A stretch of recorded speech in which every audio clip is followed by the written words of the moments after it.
Welcome back students. ਬੱਚੇ ਅੱਜ ਦੇ ਲੈਕਚਰ ਵਿੱਚ ਅਸੀਂ ਜਿਹੜਾ ਸਾਡਾ ਕੰਪਨੀਜ਼ ਅਕਾਊਂਟ ਦਾ ਰਿਮੇਨਿੰਗ ਪਾਰਟ ਰਹਿ ਗਿਆ ਉਹ ਅਸੀਂ ਡਿਸਕਸ ਕਰਾਂਗੇ। ਸੋ ਅੱਜ ਅਸੀਂ ਸ਼ੁਰੂ ਕਰਦੇ ਹਾਂ ਮੀਨਿੰਗ ਆਫ ਸ਼ੇਅਰ। ਅਸੀਂ ਕੰਪਨੀਜ਼ ਅਕਾਊਂਟ ਵਿੱਚ ਮੇਨਲੀ ਇਸ ਚੈਪਟਰ ਵਿੱਚ ਸ਼ੇਅਰਸ ਦੇ ਬਾਰੇ ਗੱਲ ਕਰਨੀ ਆ। ਸੋ ਸਾਨੂੰ ਮੀਨਿੰਗ ਪਤਾ ਹੋਣਾ ਚਾਹੀਦਾ ਕਿ what do you mean by shares. Share ਦਾ ਅਗਰ ਅਸੀਂ ਪੰਜਾਬੀ ਵਿੱਚ ਮੀਨਿੰਗ ਦੇਖੀਏ ਤਾਂ ਸ਼ੇਅਰ ਦਾ ਮਤਲਬ ਹੁੰਦਾ ਹਿੱਸਾ। ਠੀਕ ਹੈ। ਸੋ ਕੰਪਨੀ ਜਦੋਂ ਵੀ ਕੋਈ ਕੰਪਨੀ ਜਿਹੜੀ ਐਗਜ਼ਿਸਟੈਂਸ ਵਿੱਚ ਆਉਂਦੀ ਆ ਉਸ ਕੰਪਨੀ ਨੂੰ ਕੀ ਆ ਆਪਣੀ ਕੰਪਨੀ ਨੂੰ ਚਲਾਉਣ ਵਾਸਤੇ ਉਹਦੀ ਫਾਰਮੇਸ਼ਨ ਵਾਸਤੇ ਕੀ ਆ ਉਹਨਾਂ ਨੂੰ ਕੁਛ ਫੰਡਸ ਦੀ ਲੋੜ ਹੈ, ਕੁਛ ਮਨੀ ਦੀ ਲੋੜ ਹੈਗੀ ਹੈ। ਠੀਕ ਹੈ। ਸੋ ਉਹ ਉਸ ਮਨੀ ਨੂੰ ਕਿੱਥੋਂ ਰੇਜ਼ ਕਰੇਗੀ, ਕਿੱਥੋਂ ਪੈਸਾ ਜਿਹੜਾ ਵਾ ਅਰੇਂਜ ਕਰੇਗੀ। ਉਹ ਕੀ ਕਰਦੀ ਆ ਕੰਪਨੀ ਪਹਿਲਾਂ ਤਾਂ ਰਜਿਸਟਰਾਰ ਕੋ ਇੱਕ ਆਥੋਰਾਈਜੇਸ਼ਨ ਲੈਂਦੀ ਹੈ ਕਿ ਕਿੰਨੀ ਕੁ ਅਥੋਰਿਟੀ ਹੈਗੀ ਆ ਉਹਨਾਂ ਨੂੰ ਕੀ ਆ ਜਨਰਲ ਪਬਲਿਕ ਤੋਂ ਪੈਸੇ ਰੇਜ਼ ਕਰਨ ਦੀ। ਹੁਣ ਜਦੋਂ ਪੈਸੇ ਰੇਜ਼ ਕਰਨ ਦੀ ਉਹਨਾਂ ਨੂੰ ਅਥੋਰਿਟੀ ਮਿਲ ਜਾਂਦੀ ਹੈ, ਪਰਮਿਸ਼ਨ ਮਿਲ ਜਾਂਦੀ ਹੈ, ਫਿਰ ਉਹ ਉਸ ਜਿੰਨੀ ਉਹਨਾਂ ਨੂੰ ਅਥੋਰਿਟੀ ਮਿਲੀ ਆ ਉਸ ਅਥੋਰਿਟੀ ਵਿੱਚ ਜਿੰਨੀ ਕੈਪੀਟਲ ਦੱਸੀ ਗਈ ਆ ਉਸ ਕੈਪੀਟਲ ਨੂੰ ਕੀ ਆ ਛੋਟੇ ਛੋਟੇ ਹਿੱਸਿਆਂ ਵਿੱਚ ਕੀ ਆ ਡਿਵਾਈਡ ਕਰ ਦਿੰਦੇ ਆ। ਉਸ ਡਿਵੀਜ਼ਨ ਨੂੰ ਅਸੀਂ ਕਹਿ ਦਿੰਦੇ ਆ। ਅਤੇ ਜਦੋਂ ਉਹ ਡਿਵੀਜ਼ਨ ਹੋ ਜਾਂਦੀ ਆ, ਠੀਕ ਹੈ, ਫਿਰ ਉਹਨਾਂ ਨੂੰ ਕੀ ਆ ਜਨਰਲ ਪਬਲਿਕ ਨੂੰ ਕੀ ਆ ਜਨਰਲ ਪਬਲਿਕ ਦੇ ਸਾਹਮਣੇ ਕੀ ਲੈ ਕੇ ਆਉਂਦੇ ਆ ਅਤੇ ਜਨਰਲ ਪਬਲਿਕ ਨੂੰ ਇਹ ਆਫਰ ਦਿੰਦੇ ਆ ਕਿ ਤੁਸੀਂ ਉਹਨਾਂ ਨੂੰ ਖਰੀਦੋ। ਠੀਕ ਹੈ। ਉਹਨਾਂ ਨੂੰ ਖਰੀਦ ਕੇ ਕੰਪਨੀ ਦਾ ਇੱਕ ਹਿੱਸਾ ਬਣਾਓ। ਸੋ ਉਸ ਜੋ ਕੰਪਨੀ ਨੂੰ ਇੱਕ ਪੇਪਰਸ ਹੁੰਦੇ ਆ, ਕਹਿ ਲਓ ਕਿ ਪੇਪਰਸ ਫਾਰਮ ਵਿੱਚ ਇਹ ਦੱਸਿਆ ਜਾਂਦਾ ਕਿ ਹਾਂ ਇਸ ਪਰਸਨ ਨੇ ਇਸ ਕੰਪਨੀ ਦੇ ਇੰਨੀ ਪਰਸੈਂਟ ਸ਼ੇਅਰ ਦਾ ਜਿਹੜਾ ਵਾ ਹਿੱਸਾ ਉਹਨਾਂ ਨੇ ਖਰੀਦਿਆ। ਠੀਕ ਹੈ। ਸੋ ਉਸ ਜਿਹੜੇ ਹਿੱਸੇ ਨੂੰ ਅਸੀਂ ਕਹਿ ਦਿੰਦੇ ਹਾਂ ਸ਼ੇਅਰਸ। ਸੋ ਸ਼ੇਅਰ ਮੀਨਸ ਦ ਸ਼ੇਅਰ ਮੀਨਸ ਸ਼ੇਅਰ ਇਨ ਦਾ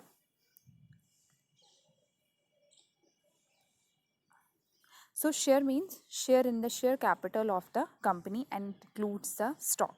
ਅਸੀਂ further discuss ਕਰਾਂਗੇ ਸਟਾਕ ਦਾ ਕੀ ਮਤਲਬ ਹੁੰਦਾ ਹੈ। ਸੋ ਸ਼ੇਅਰ ਕੈਪੀਟਲ ਵਿੱਚ ਸ਼ੇਅਰ ਦਾ ਮੀਨਿੰਗ ਹੁੰਦਾ ਵਾ ਕੰਪਨੀ ਦੇ ਵਿੱਚ ਕਿਸੇ ਤਰ੍ਹਾਂ ਦਾ ਕਿਸੇ ਪਰਸਨ ਦਾ ਹਿੱਸਾ। ਸੋ ਉਹਨੂੰ ਅਸੀਂ ਕਹਿੰਦੇ ਨੇ ਆ share capital. So the capital of the company consist of small units. ਠੀਕ ਹੈ। ਜਿਹੜੇ ਸ਼ੇਅਰਸ ਹੁੰਦੇ ਆ ਉਹਨਾਂ ਨੂੰ ਸਮੋਲ ਯੂਨਿਟਸ 'ਚ ਕਿਉਂ ਕਿਹਾ ਗਿਆ ਵਾ ਕਿਉਂਕਿ ਕੰਪਨੀ ਨੇ ਆਪਣੀ ਕੈਪੀਟਲ ਨੂੰ ਕੀ ਆ ਕੰਪਨੀ ਨੇ ਆਪਣੀ ਕੈਪੀਟਲ ਨੂੰ ਡਿਵਾਈਡ ਕਰ ਦਿੱਤਾ ਵਾ ਛੋਟੇ ਛੋਟੇ ਸਮੋਲ ਯੂਨਿਟਸ ਵਿੱਚ ਤਾਂ ਕਿ ਕਿਸੇ ਵੀ ਪਰਸਨ ਮਤਲਬ 5 ਰੁਪੀਜ਼ ਦਾ ਹੋ ਸਕਦਾ ਵਾ, 10 ਰੁਪੀਜ਼ ਦਾ ਹੋ ਸਕਦਾ ਵਾ, 1 ਰੁਪੀ ਦਾ ਸ਼ੇਅਰ ਹੋ ਸਕਦਾ ਵਾ ਤਾਂ ਕਿ ਇੱਕ ਨੋਰਮਲ ਪਰਸਨ ਜਿਹੜਾ ਵਾ ਉਹਨੂੰ ਖਰੀਦ ਸਕੇ। And these shares have some value at which these are issued by the company. ਠੀਕ ਹੈ। ਇਹਨਾਂ ਦੀ ਕੁਛ ਨਾ ਕੁਛ ਵੈਲਿਊ ਹੋਏਗੀ, ਉਹ ਕੰਪਨੀ 'ਤੇ ਡਿਪੈਂਡ ਕਰੇਗਾ ਕਿ ਕੰਪਨੀ ਉਸ ਸ਼ੇਅਰ ਦੀ ਵੈਲਿਊ ਕਿੰਨੀ ਰੱਖਦੀ। ਠੀਕ ਹੈ। ਜਿਹਦਾ ਐਗਜ਼ਾਮਪਲ ਲੈ ਲੈਂਦੇ ਹਾਂ। If a company is having a share capital of 50 lakh divided into the small units of 10, it means ਅਗਰ ਕਿਸੇ ਕੰਪਨੀ ਨੇ 50 ਲੱਖ ਦੀ ਕੈਪੀਟਲ ਜਿਹੜੀ ਹੈ ਰੇਜ਼ ਕਰਨੀ ਹੈ। ਇਟ ਮੀਨਸ ਉਹਨਾਂ ਨੇ ਆਪਣੀ ਕੰਪਨੀ ਨੂੰ ਸਟਾਰਟ ਕਰਨ ਵਾਸਤੇ ਕੰਪਨੀ ਨੂੰ ਚਲਾਉਣ ਵਾਸਤੇ ਕੀ ਆ 50,000 ਦੀ ਕੈਪੀਟਲ ਉਹਨਾਂ ਨੂੰ ਚਾਹੀਦੀ ਹੈ ਅਤੇ ਉਸ 50 ਲੱਖ ਦੀ ਕੈਪੀਟਲ ਨੂੰ ਉਹਨਾਂ ਨੇ ਡਿਵਾਈਡ ਕਰ ਦਿੱਤਾ ਵਾ 10 ਰੁਪੀਜ਼ ਨਾਲ। It means they have to issue the 5 lakh shares. They have to issue the 5 lakh shares to the general public with the denomination of 10 rupees each. It means 10 rupees ਦਾ ਇੱਕ share ਹੋਏਗਾ। ਠੀਕ ਹੈ। ਉਸ share ਦੀ value ਕਿੰਨੀ ਹੋਏਗੀ 10 rupees. Suppose ਅਸੀਂ ਕਰਦੇ ਹਾਂ ਕਿ ਦੋ ਪਾਰਟੀਜ਼ ਨੇ, ਇੱਕ ਹੈਗਾ ਐਕਸ। ਠੀਕ ਹੈ। ਐਕਸ ਨੇ ਜਿਹੜੀ ਆ ਉਹ ਕੰਪਨੀ ਦੇ 100 ਸ਼ੇਅਰਸ ਖਰੀਦੇ ਨੇ। ਠੀਕ ਹੈ। ਅਤੇ ਵਾਈ ਹੈ, ਵਾਈ ਨੇ ਉਸ ਕੰਪਨੀ ਦੇ ਖਰੀਦੇ ਨੇ ਸ਼ੇਅਰ 50 ਸ਼ੇਅਰਸ ਖਰੀਦੇ ਨੇ। ਇਟ ਮੀਨਸ ਅਗਰ ਉਹਨਾਂ ਦੀ ਡਿਨੋਮੀਨੇਸ਼ਨ ਉਹ ਸ਼ੇਅਰ ਦੀ ਡਿਨੋਮੀਨੇਸ਼ਨ ਜਿਹੜੀ ਆ ਉਹ 10 ਰੁਪੀਜ਼ ਈਚ ਹੈ। It means X will pay 100 or 10 for 100 shares 10 rupees each. It means X is going to pay 1000 to the company. And in the case of Y 50 shares ਉਹਨੇ ਖਰੀਦਨੇ ਆ ਤੇ 10 rupees each. It means the Y will pay the 500 to the company. ਉਹ company ਨੂੰ ਕਿੰਨਾ ਪੇ ਕਰੇਗਾ 500 rupees ਜਿਹੜਾ ਵਾ ਪੇ ਕਰੇਗਾ। ਕਲੀਅਰ।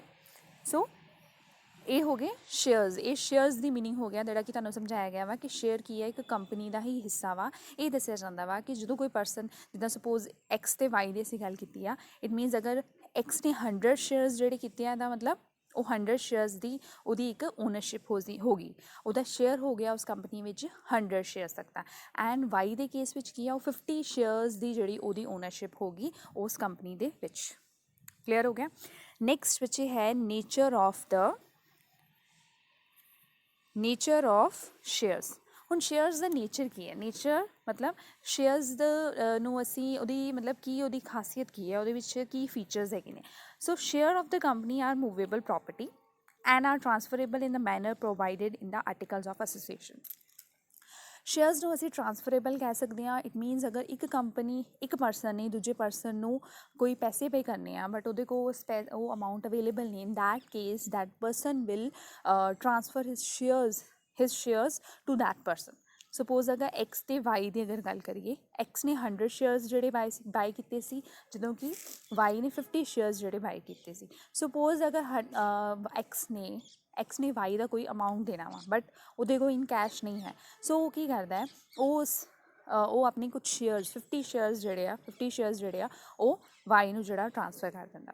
ਸੋ ਅਸੀਂ ਕਹਿ ਸਕਦੇ ਹਾਂ ਕਿ shares can be easily transferable from one person to the another person. Clear. Next ਹੈ types of shares, very important. ਠੀਕ ਹੈ, ਸਾਨੂੰ ਪਤਾ ਹੋਣਾ ਚਾਹੀਦਾ ਵਾ ਕਿ ਕੰਪਨੀ ਨੇ ਜਿਹੜੇ ਸ਼ੇਅਰਸ, ਕੰਪਨੀ ਕਿਸ ਤਰ੍ਹਾਂ ਦੇ ਸ਼ੇਅਰਸ ਜਿਹੜੇ ਇਸ਼ੂ ਕਰ ਸਕਦੀ ਆ। So according to the section 43 of the companies act, company ਦੇ ਜਿਹੜੇ ਸ਼ੇਅਰਸ ਹੁੰਦੇ ਆ they are divided into 2 categories. First is preference shares and then is equity shares. ਦੋ ਤਰ੍ਹਾਂ ਦੇ ਸ਼ੇਅਰਸ ਹੁੰਦੇ ਆ। ਫਸਟ ਅਸੀਂ ਅੱਜ ਪੜ੍ਹਾਂਗੇ ਪ੍ਰੈਫਰੈਂਸ ਸ਼ੇਅਰਸ। ਪ੍ਰੈਫਰੈਂਸ ਸ਼ੇਅਰਸ ਕਿਹੜੇ ਸ਼ੇਅਰਸ ਹੁੰਦੇ ਨੇ? It carries a preferential right. Preferential right ਮਤਲਬ ਇਹਨਾਂ ਨੂੰ ਇੱਕ ਪਹਿਲ ਦਿੱਤੀ ਜਾਂਦੀ ਆ in respect of dividend.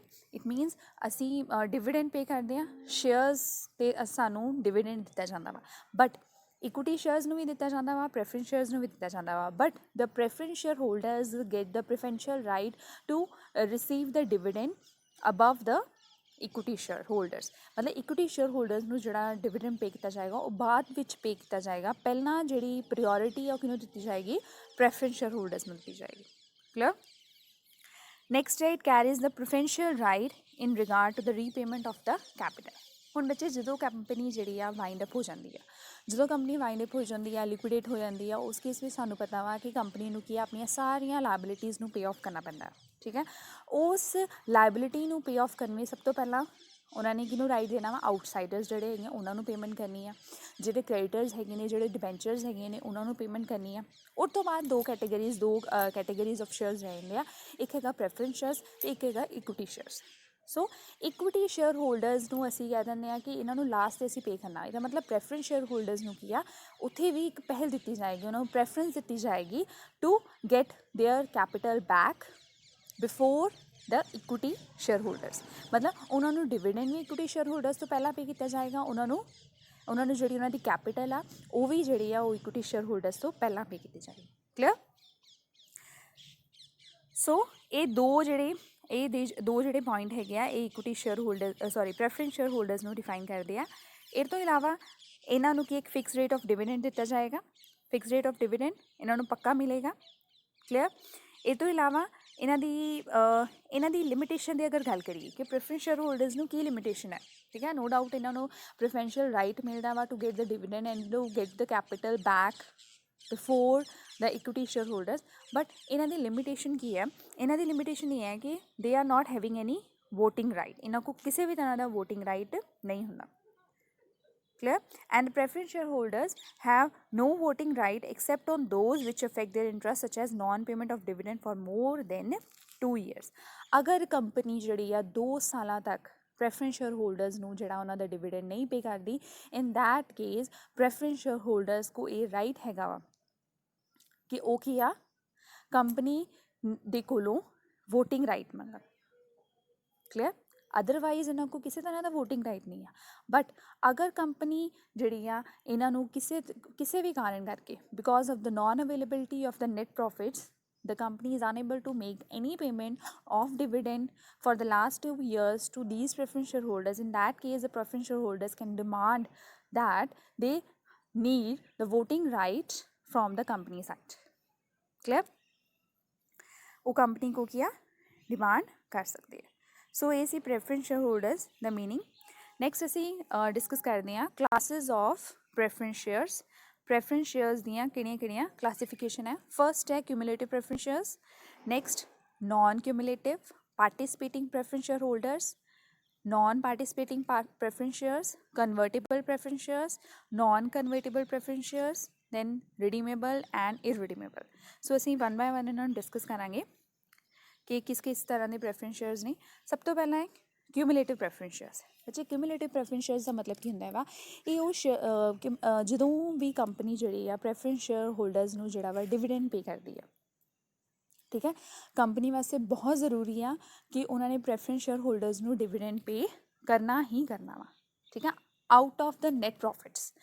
In case ਕਿਸੇ ਸਾਲ ਵਿੱਚ ਕੰਪਨੀ ਨੂੰ ਪ੍ਰੋਫਿਟ ਨਹੀਂ ਹੋਇਆ, company is in the losses, in that case also ਜਿਹੜਾ company cumulative preference share holders ਦੇ ਕੇਸ ਵਿੱਚ ਕੀ ਆ, ਕੰਪਨੀ ਨੂੰ ਇਹਨਾਂ ਨੂੰ ਡਿਵੀਡੈਂਡ ਪੇ ਕਰਨਾ ਹੀ ਪਏਗਾ।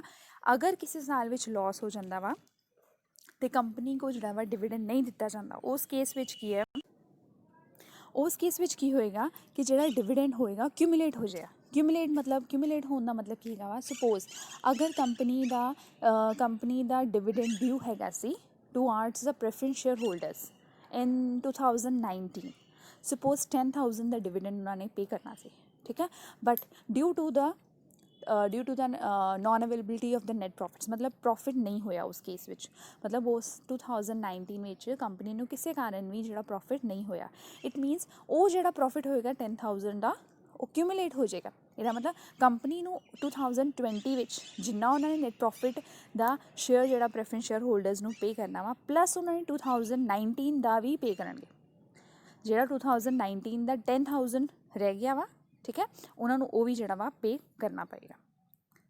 ਕਲੀਅਰ ਹੋ ਗਿਆ। ਸੋ ਕਿਊਮੂਲੇਟਿਵ ਪ੍ਰੈਫਰੈਂਸ ਸ਼ੇਅਰਸ ਕਿਹੜੇ ਹੁੰਦੇ ਆ, ਜਿਹਦੇ ਵਿੱਚ ਕੀ ਆ, ਜਿਸ ਕੇਸ ਵਿੱਚ ਅਗਰ ਡਿਵੀਡੈਂਡ ਕਿਸੇ ਸਾਲ ਅਨਪੇਡ ਰਹਿ ਗਿਆ ਵਾ ਅਤੇ ਉਸ ਡਿਵੀਡੈਂਡ ਨੂੰ ਕੀ ਆ ਕਿਊਮੂਲੇਟ ਕਰ ਦਿੱਤਾ ਜਾਏਗਾ। ਇਟ ਮੀਨਸ ਕੰਪਨੀ ਜਿਹੜੀ ਆ ਉਹ ਅਗਲੇ ਸਾਲ ਜਿਹੜਾ ਵਾ ਉਹ 2 ਸਾਲਾਂ ਦਾ ਪ੍ਰੋਫਿਟ ਜਿਹੜਾ ਵਾ ਉਹ ਪੇ ਕਰੇਗੀ। ਸਪੋਜ਼ ਅਗਰ 3 ਸਾਲਾਂ ਦਾ ਰਹਿ ਗਿਆ, ਫਿਰ ਉਹਨਾਂ ਨੂੰ 3 ਸਾਲ ਦਾ ਪੇ ਕਰਨਾ ਪਏਗਾ। ਇਟ ਮੀਨਸ ਜਿਹੜਾ ਡਿਵੀਡੈਂਡ ਹੋਏਗਾ ਉਹ ਕੀ ਆ ਜੁੜੀ ਜਾ ਰਿਹਾ, ਠੀਕ ਹੈ, ਕਿਊਮੂਲੇਟ ਹੋ ਹੀ ਜਾ ਰਿਹਾ ਵਾ, ਉਹ ਕਿਸੇ ਵੀ ਸਾਲ ਦਾ ਅਨਪੇਡ ਨਹੀਂ ਰਹੇਗਾ। ਕਲੀਅਰ। ਨੈਕਸਟ ਬੱਚੇ ਹੈ non cumulative preference shares.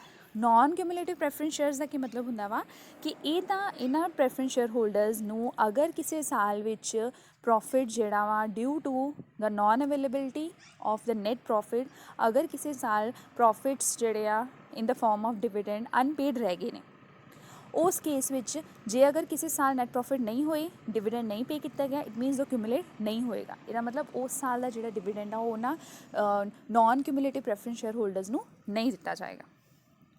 So, non-cumulative preference share, the dividend is payable only out of the net profits.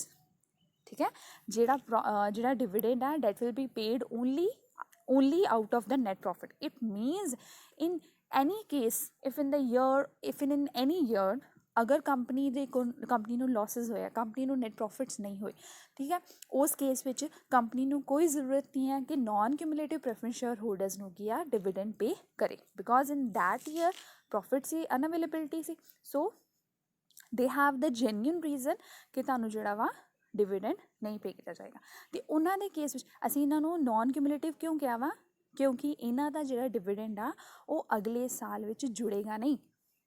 ਅਗਰ 2019 ਵਿੱਚ ਕੰਪਨੀ ਨੇ ਨੈਟ ਪ੍ਰੋਫਿਟਸ ਨਾ ਹੋਣ ਕਰਕੇ ਡਿਵੀਡੈਂਡ ਨਹੀਂ ਪੇ ਕੀਤਾ, ਅਤੇ ਉਹ ਅਗਲੇ ਸਾਲ ਜਿਹੜਾ 2020 ਵਿੱਚ ਨਹੀਂ ਪੇ ਕੀਤਾ ਜਾਏਗਾ, ਠੀਕ ਹੈ। ਸਿਰਫ 2019 ਦਾ ਜਿਹੜਾ ਵਾ ਉਹ 2019 ਨਿਕਲ ਗਿਆ ਹੈ, 2020 ਵਿੱਚ ਅਗਰ ਨੈਟ ਪ੍ਰੋਫਿਟਸ ਹੈਗੇ ਆ ਦੈਨ ਪੇ ਕੀਤਾ ਜਾਏਗਾ, 2019 ਦਾ ਜਿਹੜਾ ਉਹਦੇ ਵਿੱਚ ਜੋੜ ਕੇ ਨਹੀਂ ਪੇ ਕੀਤਾ ਜਾਏਗਾ। ਸੋ ਹਾਲੇ ਤੱਕ ਅਸੀਂ ਕੀਤਾ cumulative preference shares and non cumulative preference share. Cumulative preference shares ਕਿਹੜੇ ਹੋਏ, ਜਿਨ੍ਹਾਂ ਨੂੰ ਕੀ ਹੈ ਡਿਵੀਡੈਂਡ ਅਗਰ 1 ਸਾਲ ਦਾ ਨਹੀਂ ਪੇ ਹੋਇਆ, ਦੂਜੇ ਸਾਲ ਦੇ ਅਗਲੇ ਸਾਲ ਵਿੱਚ ਕੀ ਉਹ ਜਿਹੜਾ ਡਿਵੀਡੈਂਡ ਆ ਉਹ ਜੋੜ ਕੇ ਦਿੱਤਾ ਜਾਏਗਾ। ਨੋਨ ਕਿਊਮੂਲੇਟਿਵ ਪ੍ਰੈਫਰੈਂਸ ਸ਼ੇਅਰਸ ਕਿਹੜੇ ਆ, ਜਿਨ੍ਹਾਂ ਦਾ ਡਿਵੀਡੈਂਡ ਜਿਹੜਾ ਵਾ ਕਿਸੇ ਵੀ ਤਰ੍ਹਾਂ ਅਗਲੇ ਸਾਲ ਵਿੱਚ ਨਹੀਂ ਜੁੜੇਗਾ। ਪ੍ਰੋਫਿਟਸ ਦੇ ਵਿੱਚੋਂ ਹੀ ਜਿਹੜਾ ਡਿਵੀਡੈਂਡ ਪੇ ਕੀਤਾ ਜਾਏਗਾ। ਅਗਰ ਡਿਵੀਡੈਂਡ ਕਿਸੇ ਸਾਲ ਅਵੇਲੇਬਲ ਨਹੀਂ ਹੈਗਾ, ਪ੍ਰੋਫਿਟ ਅਵੇਲੇਬਲ ਨਹੀਂ ਹੈਗਾ, ਅਤੇ ਡਿਵੀਡੈਂਡ ਜਿਹੜਾ ਵਾ ਉਹਨੂੰ ਅਸੀਂ ਐਡ ਨਹੀਂ ਕਰਾਂਗੇ, ਅਗਲੇ ਸਾਲ ਵੀ ਡਿਵੀਡੈਂਡ ਐਡ ਨਹੀਂ ਕਰਾਂਗੇ। ਨੈਕਸਟ ਬੱਚੇ ਹੈ ਪਾਰਟੀਸਪੇਟਿੰਗ ਪ੍ਰੈਫਰੈਂਸ ਸ਼ੇਅਰਸ। ਪਾਰਟੀਸਪੇਟਿੰਗ ਪ੍ਰੈਫਰੈਂਸ ਸ਼ੇਅਰਸ ਕਿਹੜੇ ਹੁੰਦੇ ਆ? ਅੱਛਾ, ਸਾਨੂੰ ਇਹ ਪਤਾ ਹੈ ਕਿ ਕੰਪਨੀਜ਼ ਜਿਹੜੀਆਂ ਵਾ ਉਹ ਪ੍ਰੈਫਰੈਂਸ ਸ਼ੇਅਰ ਹੋਲਡਰਸ ਨੂੰ ਕੀ ਪੇ ਕਰਦੀਆਂ ਨੇ, ਡਿਵੀਡੈਂਡ ਪੇ ਕਰਦੀਆਂ ਨੇ। ਬਟ ਕਈ ਵਾਰੀ ਕੀ ਹੁੰਦਾ ਹੈ, ਕੰਪਨੀ ਜਦੋਂ ਆਪਣਾ ਸਾਰਾ ਡਿਵੀਡੈਂਡ ਵਗੈਰਾ ਜਿਨ੍ਹਾਂ ਨੂੰ ਵੀ ਪੇ ਆਫ ਕਰਨਾ ਵਾ, ਠੀਕ ਹੈ, ਜਿਹੜੀਆਂ ਵੀ ਉਹਦੀਆਂ ਫਾਈਨੈਂਸ਼ੀਅਲ ਓਬਲੀਗੇਸ਼ਨਸ ਹੈਗੀਆਂ ਵਾ ਟੂਆਰਡਸ ਦਾ ਕ੍ਰੈਡੀਟਰਸ, towards the debentures, towards the preference shareholders and equity share holders ਸਾਰਿਆਂ ਨੂੰ ਪੇ ਕਰਨ ਤੋਂ ਬਾਅਦ ਵੀ ਜਿਹੜਾ ਵਾ ਪ੍ਰੋਫਿਟਸ ਵਿੱਚ ਕੁਛ ਪਾਰਟ ਜਿਹੜਾ ਵਾ ਉਹ ਬਚ ਜਾਂਦਾ ਵਾ, ਠੀਕ ਹੈ। ਇਹਦਾ ਮਤਲਬ ਕੁਛ ਸਰਪਲਸ ਜਿਹੜਾ ਵਾ even after making the payment to all the parties ਕੁਛ ਜਿਹੜਾ ਸਰਪਲਸ ਆ ਉਹ ਕੰਪਨੀ ਕੋ ਬਚ ਗਿਆ। ਸੋ ਜਦੋਂ ਕੰਪਨੀ ਜਿਹੜੀ ਆ ਉਸ ਸਰਪਲਸ ਦੇ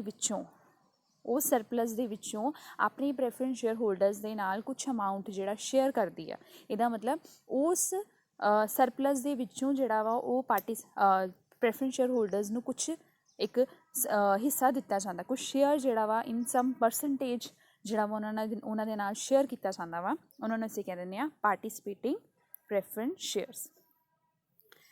Like these are those shares which are entitled in addition to preference dividend at the fixed rate to participate in the surplus profit with equity shares and at the fixed rate, ठीक है। surplus ਦੇ ਵਿੱਚ ਜਦੋਂ ਸਾਨੂੰ ਇੱਕ ਸਾਡਾ share ਰੱਖਿਆ ਜਾਏਗਾ, ਸਾਨੂੰ ਅਲਾਉ ਕੀਤਾ ਜਾਏਗਾ to participate even in the surplus amount, ਉਹਨੂੰ ਅਸੀਂ ਕਹਿ ਦਾਂਗੇ participating preference shares. Clear. Surplus profit ਦਾ ਮਤਲਬ balance of profit which is left after paying the fixed amount of dividend to the preference shareholders and dividend to the equity shareholders। मतलब surplus ਦਾ ਮਤਲਬ ਇਹ ਹੋਣਾ ਚਾਹੀਦਾ ਵਾ ਕਿ ਸਰਪਲਸ ਕਿਹੜਾ ਬਚਿਆ ਵਾ ਜਿਹੜਾ ਕਿ ਅਸੀਂ equity share holders preference share holders ਨੂੰ ਪੇ ਕਰਨ ਤੋਂ ਬਾਅਦ ਕੋਈ ਅਮਾਊਂਟ ਬਚ ਗਿਆ ਵਾ, ਉਹਨੂੰ ਅਸੀਂ ਸਰਪਲਸ ਕਹਾਂਗੇ। ਕਲੀਅਰ। ਨੈਕਸਟ ਹੈ ਬੱਚੇ non ਪਾਰਟਿਸਿਪੇਟਿੰਗ preference shares. Non ਪਾਰਟਿਸਿਪੇਟਿੰਗ preference shares ਕਿਹੜੇ ਹੋਣਗੇ? ਜਿਨ੍ਹਾਂ ਨੂੰ ਸਰਪਲਸ ਵਿੱਚ ਕਿਸੇ ਤਰ੍ਹਾਂ ਦਾ ਹਿੱਸਾ ਨਹੀਂ ਦਿੱਤਾ ਜਾਏਗਾ। It means they are entitle just to get the fix rate of dividend, ਠੀਕ ਹੈ। ਉਹਨਾਂ ਦੇ ਨਾਲ ਕਿਸੇ ਵੀ ਤਰ੍ਹਾਂ ਦਾ ਜਿਹੜਾ ਵਾ ਸਰਪਲਸ ਦੇ ਵਿੱਚੋਂ ਕਿਸੇ ਵੀ ਤਰ੍ਹਾਂ ਦੀ ਪਰਸੈਂਟੇਜ ਜਿਹੜੀ ਆ ਉਹਨਾਂ ਦੇ ਨਾਲ ਜਿਹੜੀ ਸ਼ੇਅਰ ਨਹੀਂ ਕੀਤੀ ਜਾਏਗੀ। ਸੋ ਪਾਰਟਿਸਿਪੇਟਿੰਗ ਹੋ ਗਏ ਜਿਨ੍ਹਾਂ ਨੂੰ ਅਸੀਂ ਰਾਈਟ ਦਿੱਤਾ to get some share out of the surplus, ਠੀਕ ਹੈ। ਸਰਪਲਸ ਵਿੱਚੋਂ ਕੁਛ ਉਹਨਾਂ ਦੇ ਨਾਲ ਸ਼ੇਅਰ ਕੀਤਾ। ਅਤੇ ਜਿਹੜੇ ਨੋਨ ਪਾਰਟਿਸਿਪੇਟਿੰਗ ਪ੍ਰੈਫਰੈਂਸ ਸ਼ੇਅਰਸ ਹੋ ਗਏ ਉਹਨਾਂ ਦੇ ਨਾਲ ਅਸੀਂ ਕਿਸੇ ਵੀ ਤਰ੍ਹਾਂ ਦਾ ਜਿਹੜਾ ਸਰਪਲਸ ਹੈਗਾ ਵਾ ਉਹਦੇ ਵਿੱਚੋਂ ਅਸੀਂ ਉਹਨਾਂ ਨੂੰ ਕੋਈ ਸ਼ੇਅਰ ਨਹੀਂ ਦਿੱਤਾ। ਕਲੀਅਰ। ਨੈਕਸਟ ਹੈ ਬੱਚੇ convertible preference shares. Convertible preference shares are those shares which can be converted into equity shares within a certain period। Convertible preference shares ਕਿਹੜੇ ਹੁੰਦੇ ਆ? ਜਿਹੜੇ ਕੀ ਆ ਕੁਛ ਪੀਰੀਅਡ ਆਫ ਟਾਈਮ ਤੋਂ ਬਾਅਦ, ਠੀਕ ਹੈ, ਕੁਛ ਟਾਈਮ ਪੀਰੀਅਡ ਤੋਂ ਬਾਅਦ ਜਿਨ੍ਹਾਂ ਨੂੰ ਕਨਵਰਟ ਕਰ ਦਿੱਤਾ ਜਾਂਦਾ ਵਾ ਇਕੁਇਟੀ ਸ਼ੇਅਰਸ ਦੇ ਵਿੱਚ। ਇਹਦਾ ਮਤਲਬ ਜਦੋਂ ਉਹ ਪ੍ਰੈਫਰੈਂਸ ਸ਼ੇਅਰ ਸੀ, ਠੀਕ ਹੈ, ਜਦੋਂ ਪ੍ਰੈਫਰੈਂਸ ਸ਼ੇਅਰ ਸੀ ਉਹਨਾਂ ਨੂੰ ਪ੍ਰੈਫਰੈਂਸ਼ੀਅਲ ਰਾਈਟ ਸੀ ਟੂ ਗੈਟ ਦ ਡਿਵੀਡੈਂਡ, ਠੀਕ ਹੈ। ਮਤਲਬ ਉਹਨਾਂ ਕੋਲ ਰਾਈਟਸ ਕਿਹੜੇ ਸੀ? ਉਹਨਾਂ ਕੋਲ ਵੋਟਿੰਗ ਰਾਈਟ ਨਹੀਂ ਸੀ, they are just having the preferential right to get the dividend, ਠੀਕ ਹੈ। ਬਟ ਜਦੋਂ ਉਹਨਾਂ ਨੂੰ ਕਨਵਰਟ ਕਰ ਦਿੱਤਾ ਗਿਆ ਇਨ ਦ ਇਕੁਇਟੀ, ਇਹਦਾ ਮਤਲਬ ਉਹ ਓਨਰਸ ਬਣ ਗਏ, ਉਹਨਾਂ ਨੂੰ ਵੋਟਿੰਗ ਰਾਈਟਸ ਵੀ ਮਿਲ ਗਏ, ਠੀਕ ਹੈ। ਇਹਨਾਂ ਨੂੰ ਅਸੀਂ ਕਹਿ ਦਿੰਦੇ ਹਾਂ ਕਨਵਰਟੇਬਲ ਪ੍ਰੈਫਰੈਂਸ ਸ਼ੇਅਰਸ। ਨੈਕਸਟ ਹੈ non convertible preference shares. Non convertible preference shares ਕਿਹੜੇ ਹੋਣਗੇ? ਜਿਨ੍ਹਾਂ ਨੂੰ ਕਿਸੇ ਤਰ੍ਹਾਂ ਦਾ ਰਾਈਟ ਨਹੀਂ ਹੈ, they are not converted into the equity shares after some time, ਠੀਕ ਹੈ। ਉਹਨਾਂ ਨੂੰ ਕਿਸੇ ਤਰ੍ਹਾਂ ਦਾ ਕਨਵਰਜਨ ਦਾ ਰਾਈਟ ਨਹੀਂ ਹੈ। ਨੈਕਸਟ ਹੈ ਰਿਡੀਮੇਬਲ ਪ੍ਰੈਫਰੈਂਸ ਸ਼ੇਅਰਸ। ਰਿਡੀਮੇਬਲ ਪ੍ਰੈਫਰੈਂਸ ਸ਼ੇਅਰਸ ਕਿਹੜੇ ਹੁੰਦੇ ਆ? ਉਹ ਸ਼ੇਅਰਸ ਪ੍ਰੈਫਰੈਂਸ ਸ਼ੇਅਰਸ ਜਿਨ੍ਹਾਂ ਨੂੰ ਕੀ ਆ ਵਾਈਂਡ ਅਪ ਤੋਂ ਪਹਿਲਾਂ, ਮਤਲਬ ਕੰਪਨੀ ਹਾਲੇ ਵਾਈਂਡ ਅਪ ਨਹੀਂ ਹੋਈ, ਉਸ ਵਾਈਂਡ ਅਪ ਤੋਂ ਪਹਿਲਾਂ ਹੀ ਉਹਨਾਂ ਸ਼ੇਅਰਸ ਨੂੰ ਜਿਹੜਾ ਵਾ ਉਹ ਰਿਡੀਮ ਕਰ ਦਿੱਤਾ ਗਿਆ, ਮਤਲਬ ਉਹਨਾਂ ਨੂੰ ਕੀ ਆ ਵਾਪਸ ਕਰ ਦਿੱਤਾ ਗਿਆ, ਠੀਕ ਆ। ਉਹਨਾਂ ਨੂੰ ਅਸੀਂ ਕਹਿ ਦਿੰਦੇ ਹਾਂ redeemable preference shares. irredeemable preference shares ਕਿਹੜੇ ਹੁੰਦੇ ਆ? they are redeemed only at the time of winding up of the shares।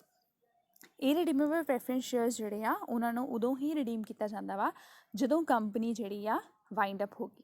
ਇਹਦਾ ਮਤਲਬ ਵਾਈਂਡ ਅਪ ਤੋਂ ਪਹਿਲਾਂ ਜਿਹੜਾ ਵਾ ਜਿਹੜੇ ਸ਼ੇਅਰਸ ਨੂੰ ਰਿਡੀਮ ਕੀਤਾ ਜਾਏਗਾ, ਜਿਨ੍ਹਾਂ ਨੂੰ ਵਾਪਸ ਕਰ ਦਿੱਤਾ ਜਾਏਗਾ, ਉਹਨਾਂ ਨੂੰ ਅਸੀਂ ਕਹਾਂਗੇ ਰਿਡੀਮੇਬਲ ਪ੍ਰੈਫਰੈਂਸ ਸ਼ੇਅਰਸ। ਅਤੇ ਜਿਨ੍ਹਾਂ ਸ਼ੇਅਰਸ ਨੂੰ ਸਿਰਫ ਕੰਪਨੀ ਦੀ ਵਾਈਂਡ ਅਪ ਦੇ ਕੇਸ ਵਿੱਚ ਹੀ ਜਿਹੜਾ ਵਾ ਉਹਨਾਂ ਨੂੰ ਵਾਪਸ ਕੀਤਾ ਜਾਏਗਾ, ਉਹਨਾਂ ਨੂੰ ਅਸੀਂ ਕਹਾਂਗੇ irredeemable preference shares। I hope ਬੱਚੇ ਤੁਹਾਨੂੰ ਪ੍ਰੈਫਰੈਂਸ ਸ਼ੇਅਰਸ ਦੀ ਜਿਹੜੀ ਕਲਾਸੀਫਿਕੇਸ਼ਨ ਹੈ ਸਾਰੀ ਕਲੀਅਰ ਹੋ ਗਈ ਹੋਏਗੀ, ਠੀਕ ਹੈ।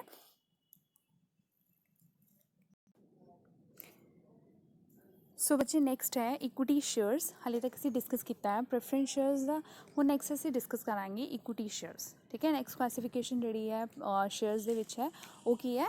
equity shares। equity shares are with reference to any company limited by the shares are those which are not the preference shares। it means ਉਹਨਾਂ ਨੂੰ ਕਿਸੇ ਵੀ ਤਰ੍ਹਾਂ ਦਾ preferential right ਨਹੀਂ ਹੈ, ਠੀਕ ਹੈ। equity shares holders ਨੂੰ ਅਸੀਂ owners of the company ਵੀ ਕਹਿ ਦਿੰਦੇ ਹਾਂ, क्यों असी ओनर्स ऑफ द कंपनी कह दिंदे आ, क्योंकि इन्हां ਜਦੋਂ ਵੀ ਕੋਈ ਵੀ ਪਰਸਨ ਜਿਹੜਾ ਵਾ ਉਹ ਕਿਸੇ ਕੰਪਨੀ ਦੇ ਇਕੁਇਟੀ ਸ਼ੇਅਰਸ ਨੂੰ ਸਬਸਕ੍ਰਾਈਬ ਕਰਦਾ ਵਾ, ਉਹਨਾਂ ਨੂੰ ਕੀ ਆ ਕੁਛ ਰਾਈਟਸ ਮਿਲ ਜਾਂਦੇ ਆ। ਸਭ ਤੋਂ ਪਹਿਲਾਂ ਤਾਂ ਉਹਨਾਂ ਨੂੰ ਵੋਟਿੰਗ ਰਾਈਟ ਮਿਲ ਜਾਂਦਾ। ਇਹਦਾ ਮਤਲਬ ਵੋਟਿੰਗ ਰਾਈਟ ਦੇ ਨਾਲ ਕੀ ਹੋਇਆ, ਅਗਰ ਕੰਪਨੀ ਦੀ ਕਿਸੇ ਵੀ ਤਰ੍ਹਾਂ ਦੀ ਮੀਟਿੰਗ ਹੁੰਦੀ ਆ ਅਤੇ ਉਸ ਮੀਟਿੰਗ ਵਿੱਚ ਉਹਨਾਂ ਸ਼ੇਅਰ ਹੋਲਡਰਸ ਨੂੰ ਰਾਈਟ ਹੈਗਾ ਵਾ, they can sit and vote in the meeting. ਠੀਕ ਹੈ, ਉਹ ਕੀ ਹੈ ਉਸ ਕੰਪਨੀ ਦੀ ਮੀਟਿੰਗ ਵਿੱਚ ਬੈਠ ਸਕਦੇ ਨੇ ਅਤੇ ਵੋਟ ਕਰ ਸਕਦੇ ਨੇ। ਇਹ ਤੋਂ ਇਲਾਵਾ they have the differential right as to the dividend। ਠੀਕ ਹੈ, ਇੱਕ ਤਾਂ ਵੋਟਿੰਗ ਰਾਈਟ ਮਿਲਦਾ ਵਾ। ਡਿਵੀਡੈਂਡ ਜਿਹੜਾ ਵਾ ਇਹਨਾਂ ਸ਼ੇਅਰ ਹੋਲਡਰਸ ਨੂੰ ਕੀ ਹੈ ਸਭ ਤੋਂ ਲਾਸਟ 'ਤੇ ਜਿਹੜਾ ਵਾ ਦਿੱਤਾ ਜਾਏਗਾ। ਠੀਕ ਹੈ, ਰੈਜ਼ੀਡਿਊਅਲ ਜੋ ਵੀ ਬਚੇਗਾ ਫਿਰ ਇਹਨਾਂ ਨੂੰ, ਅਗਰ ਤਾਂ ਕੰਪਨੀ ਕੋ ਅਵੇਲੇਬਲ ਹੈਗਾ ਵਾ, in that case the company will pay. If the company is not having any profits, मतलब अगर कंपनी को प्रॉफिट्स नहीं है then the company is having the option not to make the payment to the equity share holders. ठीक है, क्योंकि इससे इन्हों किसी भी तरह का असी प्रोफेशनल राइट नहीं दिता, इन्हों को सिर्फ तो सिर्फ वोटिंग राइट है। अगर कंपनी के नैट प्रॉफिट्स होंगे then the company will pay. If the company is not having any net profits in that case the company has option not to make the payment to the equity share holders. Clear. Next असी दिखांगे differential right का की मतलब है। Differential right means when a share is issued like a ordinary equity share but provides fewer voting rights to the share holders. मतलब differential right which की है एक वोटिंग राइट एक्सट्रा जिहड़ा वा इक्विटी शेयर होल्डर्स नूं दिता गया है over and above giving the dividend to the share holders, to the equity share holders. Clear. Next है बच्चे difference between the preference shares and equity shares. सब तो पहला है payment of dividend. Payment of dividend किनू पहला pay किया जाएगा, प्रेफरेंस शेयर होल्डर्स नूं। प्रेफरेंस शेयर होल्डर्स नूं की पेमेंट की जाएगी। They have the preferential right to get the dividend before the equity share holders. Next है repayment of the capital in the winding up off the company. अगर company wind up हो जाती है उस केस में भी सब तो पहला जो डिविडेंड, सब तो पहला जी कैपिटल की रीपेमेंट की जाएगी वो किन्हां नूं की जाएगी, प्रेफरेंस शेयर होल्डर्स नूं की जाएगी, इक्विटी शेयर होल्डर्स नूं बाद विच की जाएगी। नैक्सट है rate of dividend. Preference shares के केस विच की आ रेट ऑफ डिविडेंड जिहड़ा वा फिक्सड है, जदों कि इक्विटी शेयर्स के केस विच फिक्स नहीं हैगा। कन्वर्टेबिलिटी, प्रेफरेंस शेयर की एक असी फॉर्म की है कि preference shares can be convertible into the equity share holders, but equity share holders जिहड़े कन्वर्टेबल नहीं हुंदे। रिडम्पशन और buyback, these shares are redeemed before the expiry of the stipulated period. Preference share holders नूं की असीं redeem कर सकते हैं before the expiry of the stipulated period. And equity share holders, equity share holders may be bought back at any time by the company. मतलब company किसी भी time पर की बाय बैक कर सकती है इक्विटी शेयर्स नूं। नैक्सट है requirement of the formation. A new company can not be formed. अगर असी नवी कंपनी की फॉर्मेशन करते हैं असी प्रेफरेंस सिर्फ तो सिर्फ प्रेफरेंस शेयर्स के नाल कंपनी की फॉर्मेशन नहीं कर सकते। इसका मतलब अगर कंपनी की फॉर्मेशन करनी है वी नीड द इक्विटी। ठीक है, कोई भी कंपनी जी that can come into the existence only and only with the equity, but a new company cannot come into the existence with the preference shares only. Next है types. Preference shares की असीं types कीतियां होने। ठीक है, 8 types के preference shares हैगे ने, जो कि इक्विटी शेयर्स के केस विच की आ किसी भी तरह की डिवीजन नहीं है। हाँ, एक असीं स्वेट इक्विटी शेयर्स जरूर अगे डिस्कस करांगे। नैक्सट है वोटिंग राइट। प्रेफरेंस शेयर्स नूं किसी भी तरह का वोटिंग राइट नहीं हैगा। वोटिंग राइट इन्होंने लिमिटेड क्यों लिखा वा, क्योंकि अगर किसी केस विच कंपनी जिहड़ी आ वो इन्हों डिविडेंड नहीं पे कर पाउंदी तां इन्हों वोटिंग राइट जिहड़ा वा वो लिमिटेड फॉर्म में दिता जाएगा। अदरवाइज किसी भी तरह का जिहड़ा वोटिंग राइट है वो प्रेफरेंस शेयर्स को नहीं हुंदा। जदों कि इक्विटी शेयर्स के केस विच की आ इन्हां को फुल वोटिंग राइट जिहड़ा वा अवेलेबल हुंदा। नैक्सट है बच्चे sweat equity shares. Sweat equity shares जिहड़ा वा वो इहो ਜਿਹੇ शेयर्स ने जिहड़े कि कंपनी वालों अपने इंप्लॉयज़ नूं जां डायरैक्टर्स नूं जिहड़ा वा वो डिस्काउंट ते जां consideration other than the cash जिहड़े आ दित्ते जांदे आ। ठीक है, ये क्यों दित्ते जांदे आ? स्वेट वर्ड तो मतलब कि किसी वालों एफर्ट्स किए गए ने, असीं उन्हां एफर्ट्स नूं की आ एडमायर करते हुए हैं। ठीक है, वी आर एडमायरिंग और वी आर प्रेजिंग और we are giving the appreciation to that person.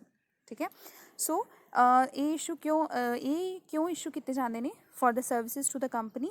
No how, technical know how, क्योंकि एम्पलॉयज़ ने अपने दिमाग ਨੂੰ, अपनी इंटैलीजेंस ਨੂੰ, अपने इंटैलेक्ट ਨੂੰ यूज़ किया वा फॉर द कंपनी, ठीक है, for making available the right in the nature of intellectual property rights, मतलब अपनी इंटलैक्ट ਨੂੰ यूज़ करके उन्होंने कंपनी ਨੂੰ ਜਿਹੜੀ ਹੈ सर्विस ਦਿੱਤੀ है।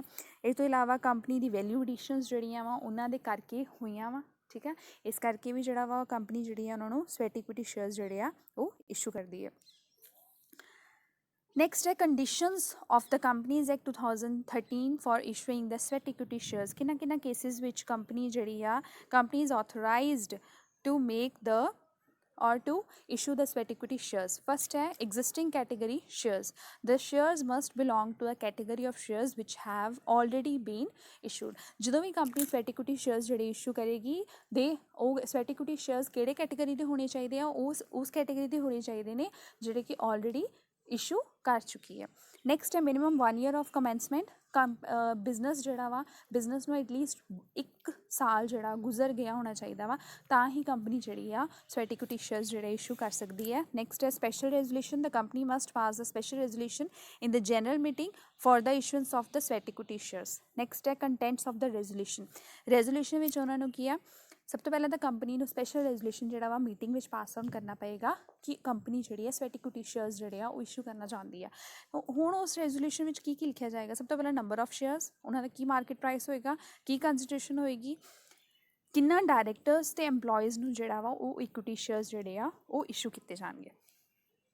ਇਹ ਤੋਂ ਇਲਾਵਾ and the sweat equity shares are issued according to the SEBI guidelines. ਮਤਲਬ security exchange board of India ਜਿਸ ਤਰ੍ਹਾਂ ਦੀਆਂ ਵੀ ਉਹਨਾਂ ਦੀਆਂ ਗਾਈਡਲਾਈਨਸ ਹੋਣਗੀਆਂ ਉਹਦੇ ਅਕੋਰਡਿੰਗ ਹੀ ਜਿਹੜਾ ਸਵੈਟ ਇਕੁਇਟੀ ਸ਼ੇਅਰਸ ਜਿਹੜੇ ਆ ਕੀਤੇ ਜਾਣਗੇ, ਉਹ ਇਸ਼ੂ ਉਸੇ ਤਰ੍ਹਾਂ ਹੀ ਕੀਤੇ ਜਾਣਗੇ ਜਿਸ ਤਰ੍ਹਾਂ ਕੀ ਆ ਸੈਬੀ ਦੀਆਂ ਗਾਈਡਲਾਈਨਸ ਹੋਣਗੀਆਂ। ਓਕੇ ਸਟੂਡੈਂਟਸ, ਨੈਕਸਟ ਟੋਪਿਕ ਵਿਚ we are going to discuss is stock. ਬੱਚੇ ਹੁਣ ਸਟਾਕ ਦਾ ਕੀ ਮਤਲਬ ਹੈ? ਹੁਣ ਸਾਨੂੰ ਸ਼ੇਅਰਸ ਦਾ ਪਤਾ ਹੈ ਕਿ ਸ਼ੇਅਰਸ ਕੀ ਹੁੰਦੇ ਆ, ਸਮਾਲ ਡਿਨੋਮੀਨੇਸ਼ਨਸ ਦੀਆਂ ਯੂਨਿਟਸ ਹੁੰਦੀਆਂ ਵਾ ਜਿਹੜਾ ਕਿ ਕੰਪਨੀ ਦੀ ਕੈਪੀਟਲ ਦਾ ਪਾਰਟ ਹੈ, ਠੀਕ ਹੈ। ਜਦੋਂ ਸ਼ੇਅਰਸ ਫੁੱਲੀ ਪੇਡ ਹੋ ਜਾਂਦੇ ਆ, ਮਤਲਬ ਅਗਰ ਸਪੋਜ਼ ਕੋਈ ਸ਼ੇਅਰ ਜਿਹੜਾ ਸੀ 10 ਰੁਪੀਜ਼ ਅਤੇ ਮਤਲਬ ਇੱਕ ਸ਼ੇਅਰ 10 ਰੁਪੀਜ਼ ਦਾ, ਠੀਕ ਹੈ, ਕੰਪਨੀ ਨੇ 100 ਸ਼ੇਅਰਸ ਜਿਹੜੇ ਆ ਉਹ ਇਸ਼ੂ ਕੀਤੇ ਆ।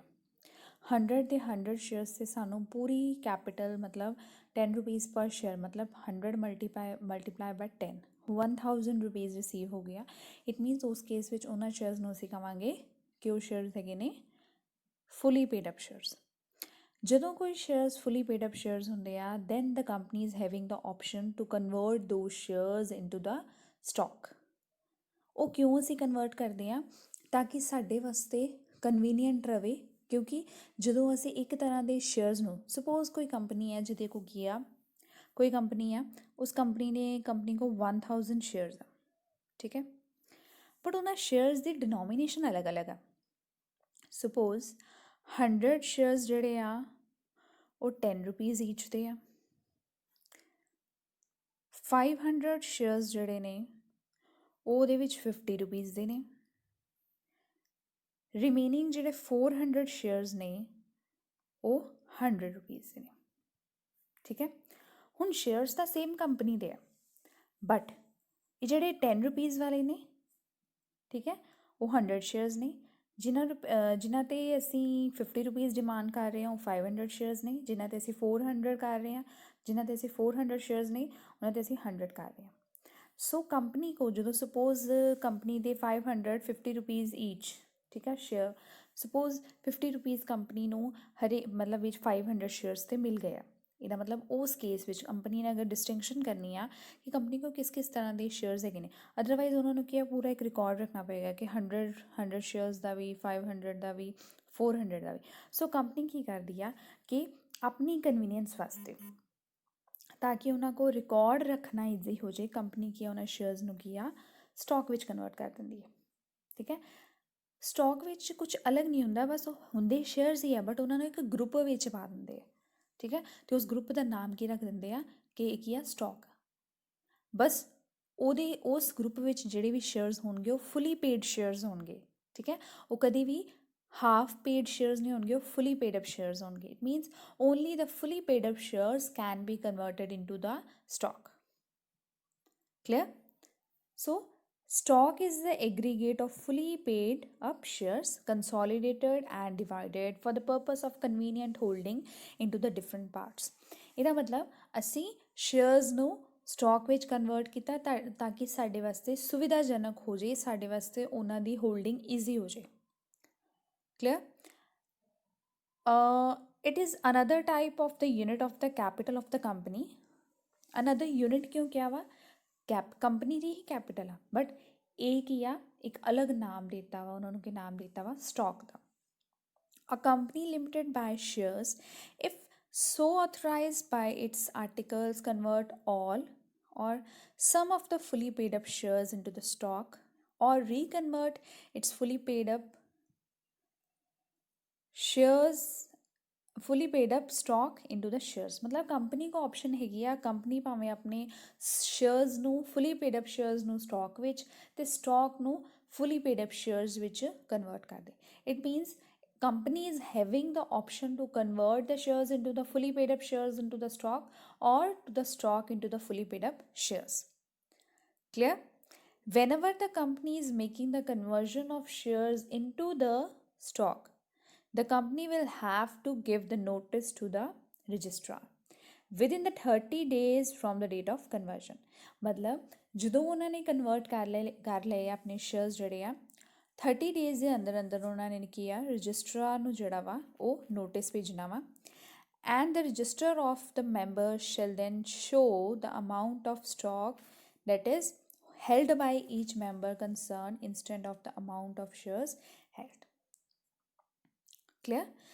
It means ਜਦੋਂ ਅਸੀਂ ਰਜਿਸਟਰਾਰ ਨੂੰ ਦੱਸ ਦਾਂਗੇ ਕਿ ਕਿੰਨੇ ਨੰਬਰ ਆਫ ਸ਼ੇਅਰਸ ਜਿਹੜੇ ਅਸੀਂ ਸਟਾਕ ਵਿੱਚ ਕਨਵਰਟ ਕਰ ਲਏ ਨੇ, ਅਤੇ ਜਿਹੜੇ ਵੀ ਪਰਸਨਸ ਉਹਨਾਂ ਸ਼ੇਅਰਸ ਦੇ ਹੋਲਡਰ ਹੋਣਗੇ ਉਹਨਾਂ ਦੇ ਅੱਗੇ ਲਿਖਿਆ ਜਾਏਗਾ ਕਿ now they are holding this much stock. ਠੀਕ ਹੈ, ਸਟਾਕ ਦਾ ਕਿੰਨਾ ਪਾਰਟ ਜਿਹੜਾ ਵਾ ਉਹ ਉਹਨਾਂ ਨੂੰ ਬਿਲੋਂਗ ਕਰਦਾ ਵਾ ਉਹ ਲਿਖਿਆ ਜਾਏਗਾ। Stock is also transferable like shares. ਜਿੱਦਾਂ ਅਸੀਂ ਸ਼ੇਅਰਸ ਨੂੰ ਟਰਾਂਸਫਰ ਕਰ ਸਕਦੇ ਹਾਂ ਉਸੇ ਤਰ੍ਹਾਂ ਹੀ ਈਜ਼ੀਲੀ ਟਰਾਂਸਫਰੇਬਲ ਹੈ ਸਟਾਕ ਵੀ from one person to another. The holder of the stock shall, according to the amount of stock held by them, enjoy the same right, privileges, voting right, and other matters as if they held the shares from which the stock arose. ਠੀਕ ਹੈ, ਜਿੱਦਾਂ shares ਦੇ case ਵਿੱਚ ਜਿਹੜੇ ਉਹਨਾਂ ਨੂੰ rights ਮਿਲਦੇ ਸੀ, ਜੋ ਵੀ ਉਹਨਾਂ ਨੂੰ ਰਾਈਟ ਮਿਲਦੇ ਸੀ ਉਹਨਾਂ ਸ਼ੇਅਰਸ ਨਾਲ related, once those shares are converted into the stock they have the same right. ਜਿੱਦਾਂ ਉਹਨਾਂ ਨੂੰ ਪਹਿਲੋਂ ਰਾਈਟ ਹੈਗੇ ਸੀ ਉਸੇ ਤਰ੍ਹਾਂ ਦੇ ਰਾਈਟ ਹੈ। ਕਲੀਅਰ? ਸੋ ਕੁਝ ਖਾਸ ਡਿਫਰੈਂਸ ਨਹੀਂ ਹੈ। ਡਿਫਰੈਂਸ ਇਹੀ ਹੈ ਕਿ ਜਦੋਂ ਫੁਲੀ ਪੇਡ ਅਪ ਸ਼ੇਅਰਸ ਹੋ ਜਾਣਗੇ company is having the option to convert those fully paid up shares into the stock for the purpose of convenient holding, ताकि ਉਹ ਉਸ ਨੂੰ ਈਜ਼ੀਲੀ ਹੋਲਡ ਕਰ ਸਕੇ ਵਿਦਆਊਟ ਐਨੀ ਕਨਫਿਊਜ਼ਨ। ਠੀਕ ਹੈ, ਇਸ ਲਈ ਅਸੀਂ ਕਹਿ ਦਿੰਦੇ ਹਾਂ ਕਿ ਇਹਨੂੰ ਅਸੀਂ ਸਟਾਕ ਕਹਿ ਦਿੰਦੇ ਹਾਂ ਜਦੋਂ ਸ਼ੇਅਰਸ ਨੂੰ ਅਸੀਂ ਕਨਵਰਟ ਕਰ ਦਿੰਦੇ ਹਾਂ ਇਨਟੂ ਦਾ ਸਟਾਕ। ਨੈਕਸਟ ਦੇਖੋ ਬੱਚੇ, difference between the shares and stock. ਸਭ ਤੋਂ ਪਹਿਲਾਂ ਹੈ paid up category. Shares stock are always fully paid. ਠੀਕ ਹੈ, ਸਟਾਕ ਜਿਹੜਾ, ਕਿਉਂਕਿ ਸਟਾਕ ਕਦੋਂ ਬਣਿਆ ਵਾ, ਜਦੋਂ ਅਸੀਂ shares fully paid up shares ਜਿਹੜੇ ਸੀ ਉਹਨਾਂ ਨੂੰ ਕਨਵਰਟ ਕੀਤਾ ਵਾ। ਸੋ ਸ਼ੇਅਰਸ ਜਿਹੜੇ ਪਾਰਟਲੀ ਪੇਡ ਹੋ ਸਕਦੇ ਆ। ਠੀਕ ਹੈ, ਕੁਛ ਅਮਾਊਂਟ ਪੇ ਕੀਤਾ, ਕੁਛ ਐਪਲੀਕੇਸ਼ਨ ਮਨੀ ਆ ਗਈ, ਅਲੋਟਮੈਂਟ ਮਨੀ ਆ ਗਈ, then first call second call ਆ ਗਈ, but the stock are always fully paid up. Clear? Next ਹੈ direct issue. Shares may be issued when the company is unincorporated, but stocks are not issued under such circumstances. ਠੀਕ ਹੈ, ਜਦੋਂ company ਜਿਹੜੀ ਆ ਉਹ company ਦੀ incorporation ਹੁੰਦੀ ਆ, first of all company ਕਦੀ ਵੀ ਜਿਹੜੀ ਸਿੱਧਾ ਸਟਾਕ ਨਹੀਂ ਲੈ ਕੇ ਆ ਸਕਦੀ, ਸਟਾਕ ਨੂੰ ਨਹੀਂ ਇਸ਼ੂ ਕਰਦੇ, ਹਮੇਸ਼ਾ ਅਸੀਂ ਸ਼ੇਅਰਸ ਨੂੰ ਇਸ਼ੂ ਕਰਦੇ ਹਾਂ। ਸ਼ੇਅਰਸ ਇਸ਼ੂ ਹੋਣਗੇ, ਸ਼ੇਅਰਸ 'ਤੇ ਫੁਲੀ ਪੇਡ ਅਪ ਅਮਾਊਂਟ ਸਾਨੂੰ ਮਿਲੇਗਾ, then the company is having the option to convert those shares into stock. Clear? Next ਹੈ ਫ੍ਰੈਕਸ਼ਨਲ ਟਰਾਂਸਫਰ। ਸ਼ੇਅਰਸ ਨੂੰ ਅਸੀਂ ਕਦੀ ਵੀ ਫ੍ਰੈਕਸ਼ਨ ਵਿੱਚ ਕਿ ਇੱਕ ਸ਼ੇਅਰ ਆ, ਨਹੀਂ ਜੀ ਤੁਹਾਨੂੰ ਅੱਧਾ ਮੈਂ ਟਰਾਂਸਫਰ ਕਰਾਂਗਾ ਅੱਧਾ ਨਹੀਂ ਕਰਾਂਗੇ, ਇੱਦਾਂ ਨਹੀਂ ਹੋਏਗਾ। ਹਮੇਸ਼ਾ ਸ਼ੇਅਰਸ ਜਿਹੜੇ ਆ ਉਹ ਫੁਲੀ ਤਰੀਕੇ ਦੇ ਨਾਲ, ਅਗਰ ਇੱਕ ਸ਼ੇਅਰ ਦੇਣਾ ਕਿਸੇ ਨੂੰ ਤਾਂ ਪੂਰਾ ਅਸੀਂ ਦੇਵਾਂਗੇ। ਜਦੋਂ ਕਿ ਸਟਾਕ ਜਿਹੜਾ ਵਾ ਉਹਦੀ ਜਿਹੜੀ ਫ੍ਰੈਕਸ਼ਨਲ ਟਰਾਂਸਫਰ ਹੋ ਸਕਦੀ ਹੈ, ਉਹਨੂੰ ਅਸੀਂ ਫ੍ਰੈਕਸ਼ਨਲ ਵਿੱਚ ਕਨਵਰਟ ਕਰਕੇ ਨਾ ਉਹਦੇ ਪਾਰਟਸ ਜਿਹੜੇ ਉਹ ਟਰਾਂਸਫਰ ਕਰ ਸਕਦੇ ਹਾਂ। Clear? Stock is convenient method of transferring because it can be issued and transferred into the fractional parts, whereas the shares cannot be divided below the face value of each share. Next बचे है serial numbers. Stocks are not numbered whereas shares are serially numbered. Shares ਨੂੰ ਅਸੀਂ numbered ਕਰ ਦਿੰਦੇ ਉਹਨਾਂ ਦੀ numbering ਕਰਦੇ ਹਾਂ, but stock ਦੀ ਅਸੀਂ numbering ਨਹੀਂ ਕਰਦੇ. Values. Shares are of equal nominal value but stocks may be divided into unequal amounts. ठीक है, stock ਨੂੰ ਅਸੀਂ divide ਕਰਦੇ ਹਾਂ unequal amounts 'ਚ, ਜਦੋਂ ਕਿ shares are of equal nominal value. shares ਦੀ ਹਮੇਸ਼ਾ equal nominal value ਹੁੰਦੀ ਹੈ, ਬਟ ਸਟਾਕ ਜਿਹੜਾ ਵਾ ਹੋ ਸਕਦਾ ਵਾ ਕਿ ਜਿੱਦਾਂ ਅਸੀਂ ਐਗਜ਼ਾਮਪਲ ਲਿੱਤੀ ਸੀ ਕਿ 100 ਰੁਪੀਜ਼ ਦੇ 100 ਸ਼ੇਅਰਸ ਨੇ 10 ਰੁਪੀਜ਼ ਦਾ, ਮਤਲਬ ਉਹ ਇੱਕ ਤਰ੍ਹਾਂ ਦਾ ਸਟਾਕ ਹੋ ਗਿਆ. 500 ਸ਼ੇਅਰਸ ਨੇ 50 ਰੁਪੀਜ਼ ਵਿੱਚ, ਦੂਜੀ ਤਰ੍ਹਾਂ ਦਾ ਸਟਾਕ ਹੋ ਗਿਆ. 400 ਸ਼ੇਅਰਸ ਨੇ 100 ਰੁਪੀਜ਼ ਈਚ, ਉਹ ਤੀਜੀ ਤਰ੍ਹਾਂ ਦਾ ਸਟਾਕ ਹੋ ਗਿਆ. ਬਟ ਉਹਨਾਂ ਦੇ ਸਟਾਕ ਦੇ ਵਿਦਿਨ ਜਿਹੜੇ ਸ਼ੇਅਰਸ ਨੇ they are of equal nominal value. Clear? Next ਹੈ registration. Shares are always registered and not transferable by delivery, but stocks may be registered and unregistered stock can be transferred by mere delivery.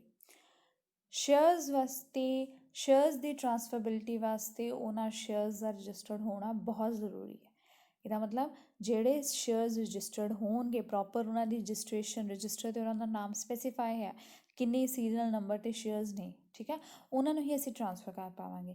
ਅਗਰ shares ਜਿਹੜੇ ਆ registered ਨਹੀਂ ਹੈਗੇ, ਉਹਨਾਂ ਨੂੰ ਅਸੀਂ transfer ਨਹੀਂ ਕਰ ਪਾਵਾਂਗੇ. ਜਦੋਂ ਕਿ ਸਟਾਕ ਦੇ ਕੇਸ ਵਿੱਚ ਭਾਵੇਂ ਉਹ ਰਜਿਸਟਰਡ ਹੋਣ ਭਾਵੇਂ ਉਹ ਅਨਰਜਿਸਟਰਡ ਹੋਣ, ਦ ਸਟਾਕਸ ਕੈਨ ਬੀ ਟ੍ਰਾਂਸਫਰਡ.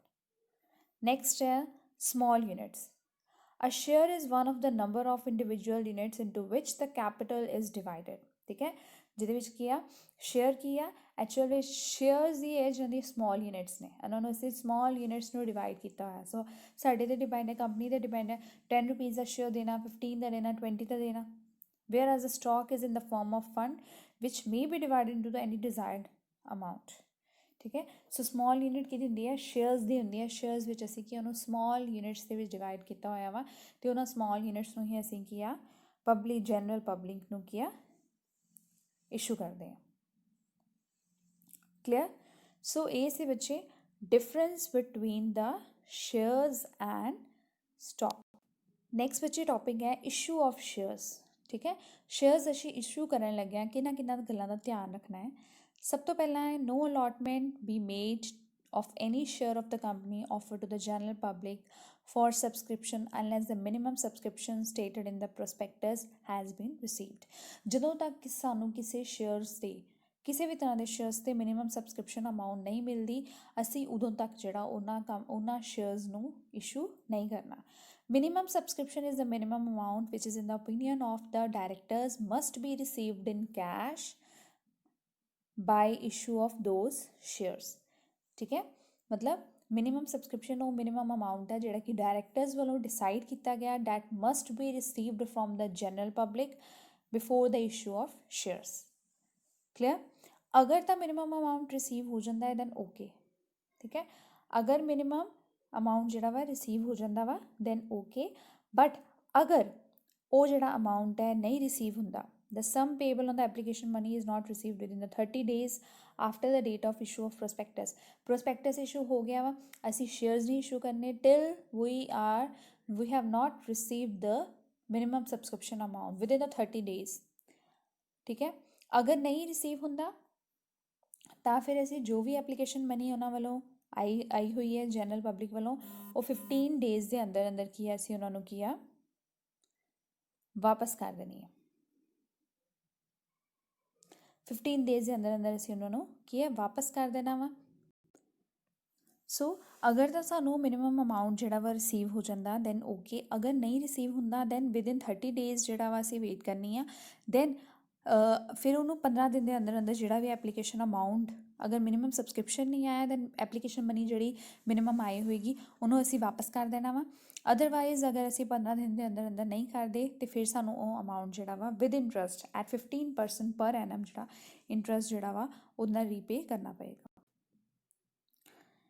ਨੈਕਸਟ ਬੱਚੇ ਹੈ the application money to be refunded shall be credited only to the bank account from when the subscription was remitted. ਠੀਕ ਹੈ, ਅਸੀਂ ਇੱਕ ਸੈਪਰੇਟ ਬੈਂਕ ਅਕਾਊਂਟ ਬਣਾਵਾਂਗੇ, ਉਹਦੇ ਵਿੱਚ ਇਹ ਅਮਾਊਂਟ ਜਿਹੜਾ ਵਾ ਉਹਨੂੰ ਰਿਫੰਡ ਕਰਾਂਗੇ। ਕਲੀਅਰ। ਮਿਨੀਮਮ ਸਬਸਕ੍ਰਿਪਸ਼ਨ ਜਿਹੜਾ ਹੁੰਦਾ ਵਾ ਉਹ ਕਿਸ ਵਾਸਤੇ, ਕਿਸ ਪਰਪਸ ਵਾਸਤੇ ਕੰਪਨੀ ਜਿਹੜੀ ਉਹ ਮਿਨੀਮਮ ਸਬਸਕ੍ਰਿਪਸ਼ਨ ਜਿਹੜਾ ਵਾ ਉਹ ਰਿਸੀਵ ਕਰਦੀ ਆ। ਸਭ ਤੋਂ ਪਹਿਲਾਂ ਹੈ purchase price of any property to be acquired. ਜਾਂ ਤਾਂ ਉਹ ਪਰਚੇਜ਼ ਪ੍ਰਾਈਸ ਹੈ, ਕਲੀਅਰ, ਉਹਨੂੰ ਅਸੀਂ ਯੂਜ਼ ਕਰ ਸਕਦੇ ਹਾਂ। ਫॉर ਐਨੀ ਪ੍ਰੀਲਿਮਿਨਰੀ ਐਕਸਪੈਂਸਿਸ ਵਾਸਤੇ ਅਸੀਂ ਯੂਜ਼ ਕਰ ਸਕਦੇ ਹਾਂ ਜਿਹੜਾ ਮਿਨੀਮਮ ਸਬਸਕ੍ਰਿਪਸ਼ਨ ਦਾ ਅਮਾਊਂਟ ਹੈ। The payment of any money borrowed from for the above expenditure or for the working capital. ਮਤਲਬ ਕਿ ਇਹ ਜਿਹੜੇ ਪੁਆਇੰਟਸ ਅਸੀਂ ਕੀਤੇ ਨੇ ਇਹਨਾਂ ਪਰਪਸਿਸ ਵਾਸਤੇ ਅਸੀਂ ਉਹ ਜਿਹੜਾ ਮਿਨੀਮਮ ਸਬਸਕ੍ਰਿਪਸ਼ਨ ਅਮਾਊਂਟ ਹੈਗਾ ਹੈ ਜਿਹੜਾ ਰਿਸੀਵ ਕਰ ਰਹੇ ਹਾਂ, ਜਿਹੜਾ ਅਸੀਂ ਪਬਲਿਕ ਤੋਂ ਡਿਮਾਂਡ ਕਰ ਰਹੇ ਹਾਂ, it can be used for the following purposes. Next ਹੈ the amount payable on the application on each share shall not be less than the 5% of the nominal value of the share। मतलब application money ਜਿਹੜੀ ਹੈ it should not be less than 5% of the nominal value of share। all the money received on the application from the public for the subscription to the securities shall be kept in the separate bank account। ਠੀਕ ਹੈ, ਜਿਹੜਾ ਅਸੀਂ refund ਵੀ ਕਰ ਰਹੇ ਹਾਂ ਉਹ ਵੀ ਅਲੱਗ bank 'ਚ ਕਰ ਰਹੇ ਹਾਂ, ਬੈਂਕ ਅਕਾਊਂਟਸ ਵਿੱਚ ਹੀ ਜਿਹੜਾ ਵਾ ਜਿਹੜੇ ਕਿ ਜਨਰਲ ਪਬਲਿਕ ਦੇ ਬੈਂਕ ਅਕਾਊਂਟਸ ਨੇ ਉਹਨਾਂ ਵਿੱਚ ਰਿਫੰਡ ਕਰ ਰਹੇ ਹਾਂ। ਜਿਹੜੀ ਐਪਲੀਕੇਸ਼ਨ ਮਨੀ ਅਸੀਂ ਵੀ ਰਿਸੀਵ ਕਰ ਰਹੇ ਹਾਂ it should be deposited into a separate bank account. Schedule bank ਹੋਏਗੀ ਜਿਹੜੀ, ਉਹਦੇ ਵਿੱਚ ਅਸੀਂ ਜਿਹੜਾ ਵਾ ਉਹਨੂੰ ਉਸ ਅਮਾਊਂਟ ਨੂੰ ਰੱਖਣਾ ਵਾ। And that amount must be shall not be utilize for any purpose other than this. ਮਤਲਬ ਉਹ ਜਿਹੜਾ ਅਮਾਊਂਟ ਅਸੀਂ ਐਪਲੀਕੇਸ਼ਨ ਮਨੀ ਰਿਸੀਵ ਕੀਤੀ ਆ from the general public that is to be kept in the separate bank account schedule bank ਵਿੱਚ ਜਿਹੜਾ ਅਸੀਂ deposit ਕਰਾਇਆ ਵਾ ਉਹਨੂੰ ਅਸੀਂ ਕਿਸ ਕਿਸ ਪਰਪਸ ਵਾਸਤੇ ਯੂਜ਼ ਕਰ ਸਕਦੇ ਹਾਂ। For adjustment against the allotment of security in case the shares are allotted. ਠੀਕ ਹੈ, ਅਲੋਟਮੈਂਟ ਵਾਸਤੇ ਯੂਜ਼ ਕਰ ਸਕਦੇ ਹਾਂ। For the repayment of money within the time specified where companies for any other reason unable to allot the securities. ਠੀਕ ਹੈ, repayment ਅਗਰ ਅਸੀਂ ਕਹਿੰਦੇ ਹਾਂ ਕੰਪਨੀ ਅਨਏਬਲ ਹੋ ਗਈ ਹੈ, ਅਲੋਟਮੈਂਟ ਨਹੀਂ ਕਰ ਪਾਈ, ਬਟ ਫਿਰ ਵੀ ਜਿਨ੍ਹਾਂ ਪਰਸਨਸ ਨੇ ਸਾਡੇ ਸ਼ੇਅਰਸ ਨੂੰ ਸਬਸਕ੍ਰਾਈਬ ਕਰਨ ਦੀ ਕੋਸ਼ਿਸ਼ ਕੀਤੀ ਹੈ ਉਹਨਾਂ ਨੂੰ ਸਾਨੂੰ ਜਿਹੜਾ ਰੀਪੇਮੈਂਟ ਕਰਨੀ ਪਏਗੀ। ਸੋ ਉਸ ਪਰਪਸ ਵਾਸਤੇ ਵੀ ਇਹਨੂੰ ਅਸੀਂ ਯੂਜ਼ ਕਰ ਸਕਦੇ ਹਾਂ। ਨੈਕਸਟ ਹੈ shares may be issued for cash or consideration other than the cash. The shares issued for consideration other than the cash must be mention in the balance sheet. ਜਾਂ ਤਾਂ shares issue ਕਰਨ ਜਾਂ shares ਦੀ compensation ਵਿੱਚ other than cash ਜਿਹੜਾ ਅਸੀਂ ਕੋਈ consideration ਦੇ ਸਕਦੇ ਹਾਂ। ਠੀਕ ਹੈ, ਇਸ਼ੂ ਮਤਲਬ ਉਹਨਾਂ ਨੂੰ ਸ਼ੇਅਰਸ ਨਾ ਦੇਈਏ ਅਦਰ ਦੈਨ ਕੋਈ ਹੋਰ ਕੰਸੀਡਰੇਸ਼ਨ ਜਿਹੜੀ ਆ ਉਹ ਕੈਸ਼ ਦੇ ਇੰਸਟੈਂਟ ਦੇ ਸਕਦੇ ਹਾਂ ਅਸੀਂ। ਮਤਲਬ ਸ਼ੇਅਰਸ ਅਸੀਂ ਪਰਚੇਜ਼ ਕੀਤੇ ਆ ਬਟ ਕੈਸ਼ ਨਹੀਂ ਕੀਤੇ, ਅਦਰ ਦੈਨ ਦੈਟ ਕੋਈ ਪ੍ਰੋਪਰਟੀ ਦੇਤੀ ਆ ਕੁਛ ਵੀ। ਠੀਕ ਹੈ, ਬਟ ਉਹਨੂੰ ਅਸੀਂ ਮੈਂਸ਼ਨ ਕਰਨਾ ਵਾ ਬੈਲੈਂਸ ਸ਼ੀਟ ਵਿੱਚ ਕਿ ਕੀ ਉਹਦੇ ਮਤਲਬ ਸ਼ੇਅਰਸ ਨੂੰ ਸਬਸਕ੍ਰਾਈਬ ਕਰਨ ਵਾਸਤੇ ਅਸੀਂ ਕੀ ਯੂਜ਼ ਕੀਤਾ। ਨੈਕਸਟ ਹੈ company cannot allot more number of shares than those specified in the prospectus. Company ਜਿਹੜੀ ਆ ਜਿੰਨਾ ਉਹਨਾਂ ਦੇ ਪ੍ਰੋਸਪੈਕਟਸ ਵਿੱਚ ਦੱਸਿਆ ਗਿਆ ਵਾ ਕਿ ਇੰਨੇ ਨੰਬਰ ਆਫ ਸ਼ੇਅਰਸ ਹੀ ਉਹ ਇਸ਼ੂ ਕਰ ਸਕਦੇ ਨੇ, ਅਸੀਂ ਉਨੀ ਨੰਬਰ ਆਫ ਇਸ਼ੂਜ਼ ਹੀ ਉਹ ਅਲਾਟ ਕਰ ਸਕਦੇ ਨੇ, ਉਹ ਤੋਂ ਜ਼ਿਆਦਾ ਅਲਾਟ ਨਹੀਂ ਕਰ ਸਕਦੇ। ਨੈਕਸਟ ਹੈ in case directors have not opted for a specific prospectus for the company, a statement in lieu of। ਅਗਰ ਕੰਪਨੀ ਨੇ ਕਿਸੇ ਤਰ੍ਹਾਂ ਦਾ ਪ੍ਰੋਸਪੈਕਟਸ ਜਿਹੜਾ ਉਹ ਇਸ਼ੂ ਨਹੀਂ ਕਰਨਾ ਦੈਨ ਇੱਕ ਸਟੇਟਮੈਂਟ ਜਿਹੜੀ ਹੈ ਇਨ ਲਿeu of prospectus must be filed with the registrar before making the first allotment। Then ਉਹਨਾਂ ਨੂੰ ਕੀ ਇੱਕ ਸਟੇਟਮੈਂਟ ਜਿਹੜੀ ਕੀ ਆ ਇੱਕ ਪ੍ਰੋਸਪੈਕਟਸ ਦਾ ਕੰਮ ਕਰੇਗੀ। ਪ੍ਰੋਸਪੈਕਟਸ ਨਹੀਂ ਹੋਏਗਾ ਬਟ ਇੱਕ ਸਟੇਟਮੈਂਟ ਹੋਏਗੀ ਜਿਹੜੀ ਕਿ ਪ੍ਰੋਸਪੈਕਟਸ ਦਾ ਕਹਿ ਦਿਓ ਆਲਟਰਨੇਟਿਵ ਹੋਏਗੀ, ਉਹਨੂੰ ਕੀ ਆ ਰਜਿਸਟਰਾਰ ਨੂੰ ਡਿਪੋਜ਼ਿਟ ਕਰਨਾ ਪਏਗਾ। A company may pay the commission to any person in connection with the subscription to its securities। ਠੀਕ ਹੈ, ਕਮਿਸ਼ਨ ਦੇਣਾ ਪਏਗਾ ਜਿਹੜੇ ਵੀ ਪਰਸਨਸ ਜਿਹੜੇ ਆ ਕਨੈਕਟਡ ਹੈਗੇ ਨੇ ਇਨ ਦਾ ਇਸ਼ੂ ਆਫ ਸ਼ੇਅਰਸ, ਉਹਨਾਂ ਸਾਰਿਆਂ ਨੂੰ ਜਿਹੜਾ ਵਾ ਉਹ ਕਮਿਸ਼ਨ ਪੇ ਕਰਨਾ ਪਏਗਾ। ਨੈਕਸਟ ਵਿੱਚ ਹੈ ਪਬਲਿਕ ਇਸ਼ੂ ਆਫ ਸ਼ੇਅਰਸ। ਜਦੋਂ ਕੋਈ ਕੰਪਨੀ ਜਿਹੜੀ ਆ ਉਹ ਪਬਲਿਕਲੀ ਸ਼ੇਅਰਸ ਇਸ਼ੂ ਕਰਦੀ ਹੈ ਤਾਂ ਉਹਨਾਂ ਨੂੰ ਕਿਹੜਾ ਪ੍ਰੋਸੀਜਰ ਜਿਹੜਾ ਵਾ for raising the share capital ਜਿਹੜਾ ਵਾ ਫੋਲੋ ਕਰਨਾ ਪੈਂਦਾ ਹੈ। ਫਸਟ ਹੈ ਐਪਲੀਕੇਸ਼ਨ ਫॉर ਦ ਸ਼ੇਅਰਸ। ਜਦੋਂ ਵੀ ਕੋਈ ਕੰਪਨੀ ਅਗਰ ਅਸੀਂ ਗੱਲ ਕਰੀਏ, ਜਦੋਂ ਕਿਸੇ ਕੰਪਨੀ ਨੂੰ ਭਾਵੇਂ ਉਹ ਪਬਲਿਕ ਕੰਪਨੀ ਹੋਵੇ ਭਾਵੇਂ ਉਹ ਪ੍ਰਾਈਵੇਟ ਕੰਪਨੀ ਹੋਵੇ, ਅਗਰ ਤਾਂ ਪਬਲਿਕ ਕੰਪਨੀ ਹੈ ਫਿਰ ਉਹਨਾਂ ਨੂੰ ਕੀ ਹੈ ਸਰਟੀਫਿਕੇਟ ਆਫ ਕਮੈਂਸਮੈਂਟ ਜਿਹੜਾ ਵਾ ਉਹ ਰਿਸੀਵ ਕਰਨ ਤੋਂ ਬਾਅਦ ਹੀ ਆਪਣਾ ਬਿਜ਼ਨਸ ਸਟਾਰਟ ਕਰ ਸਕਦੀ ਹੈ।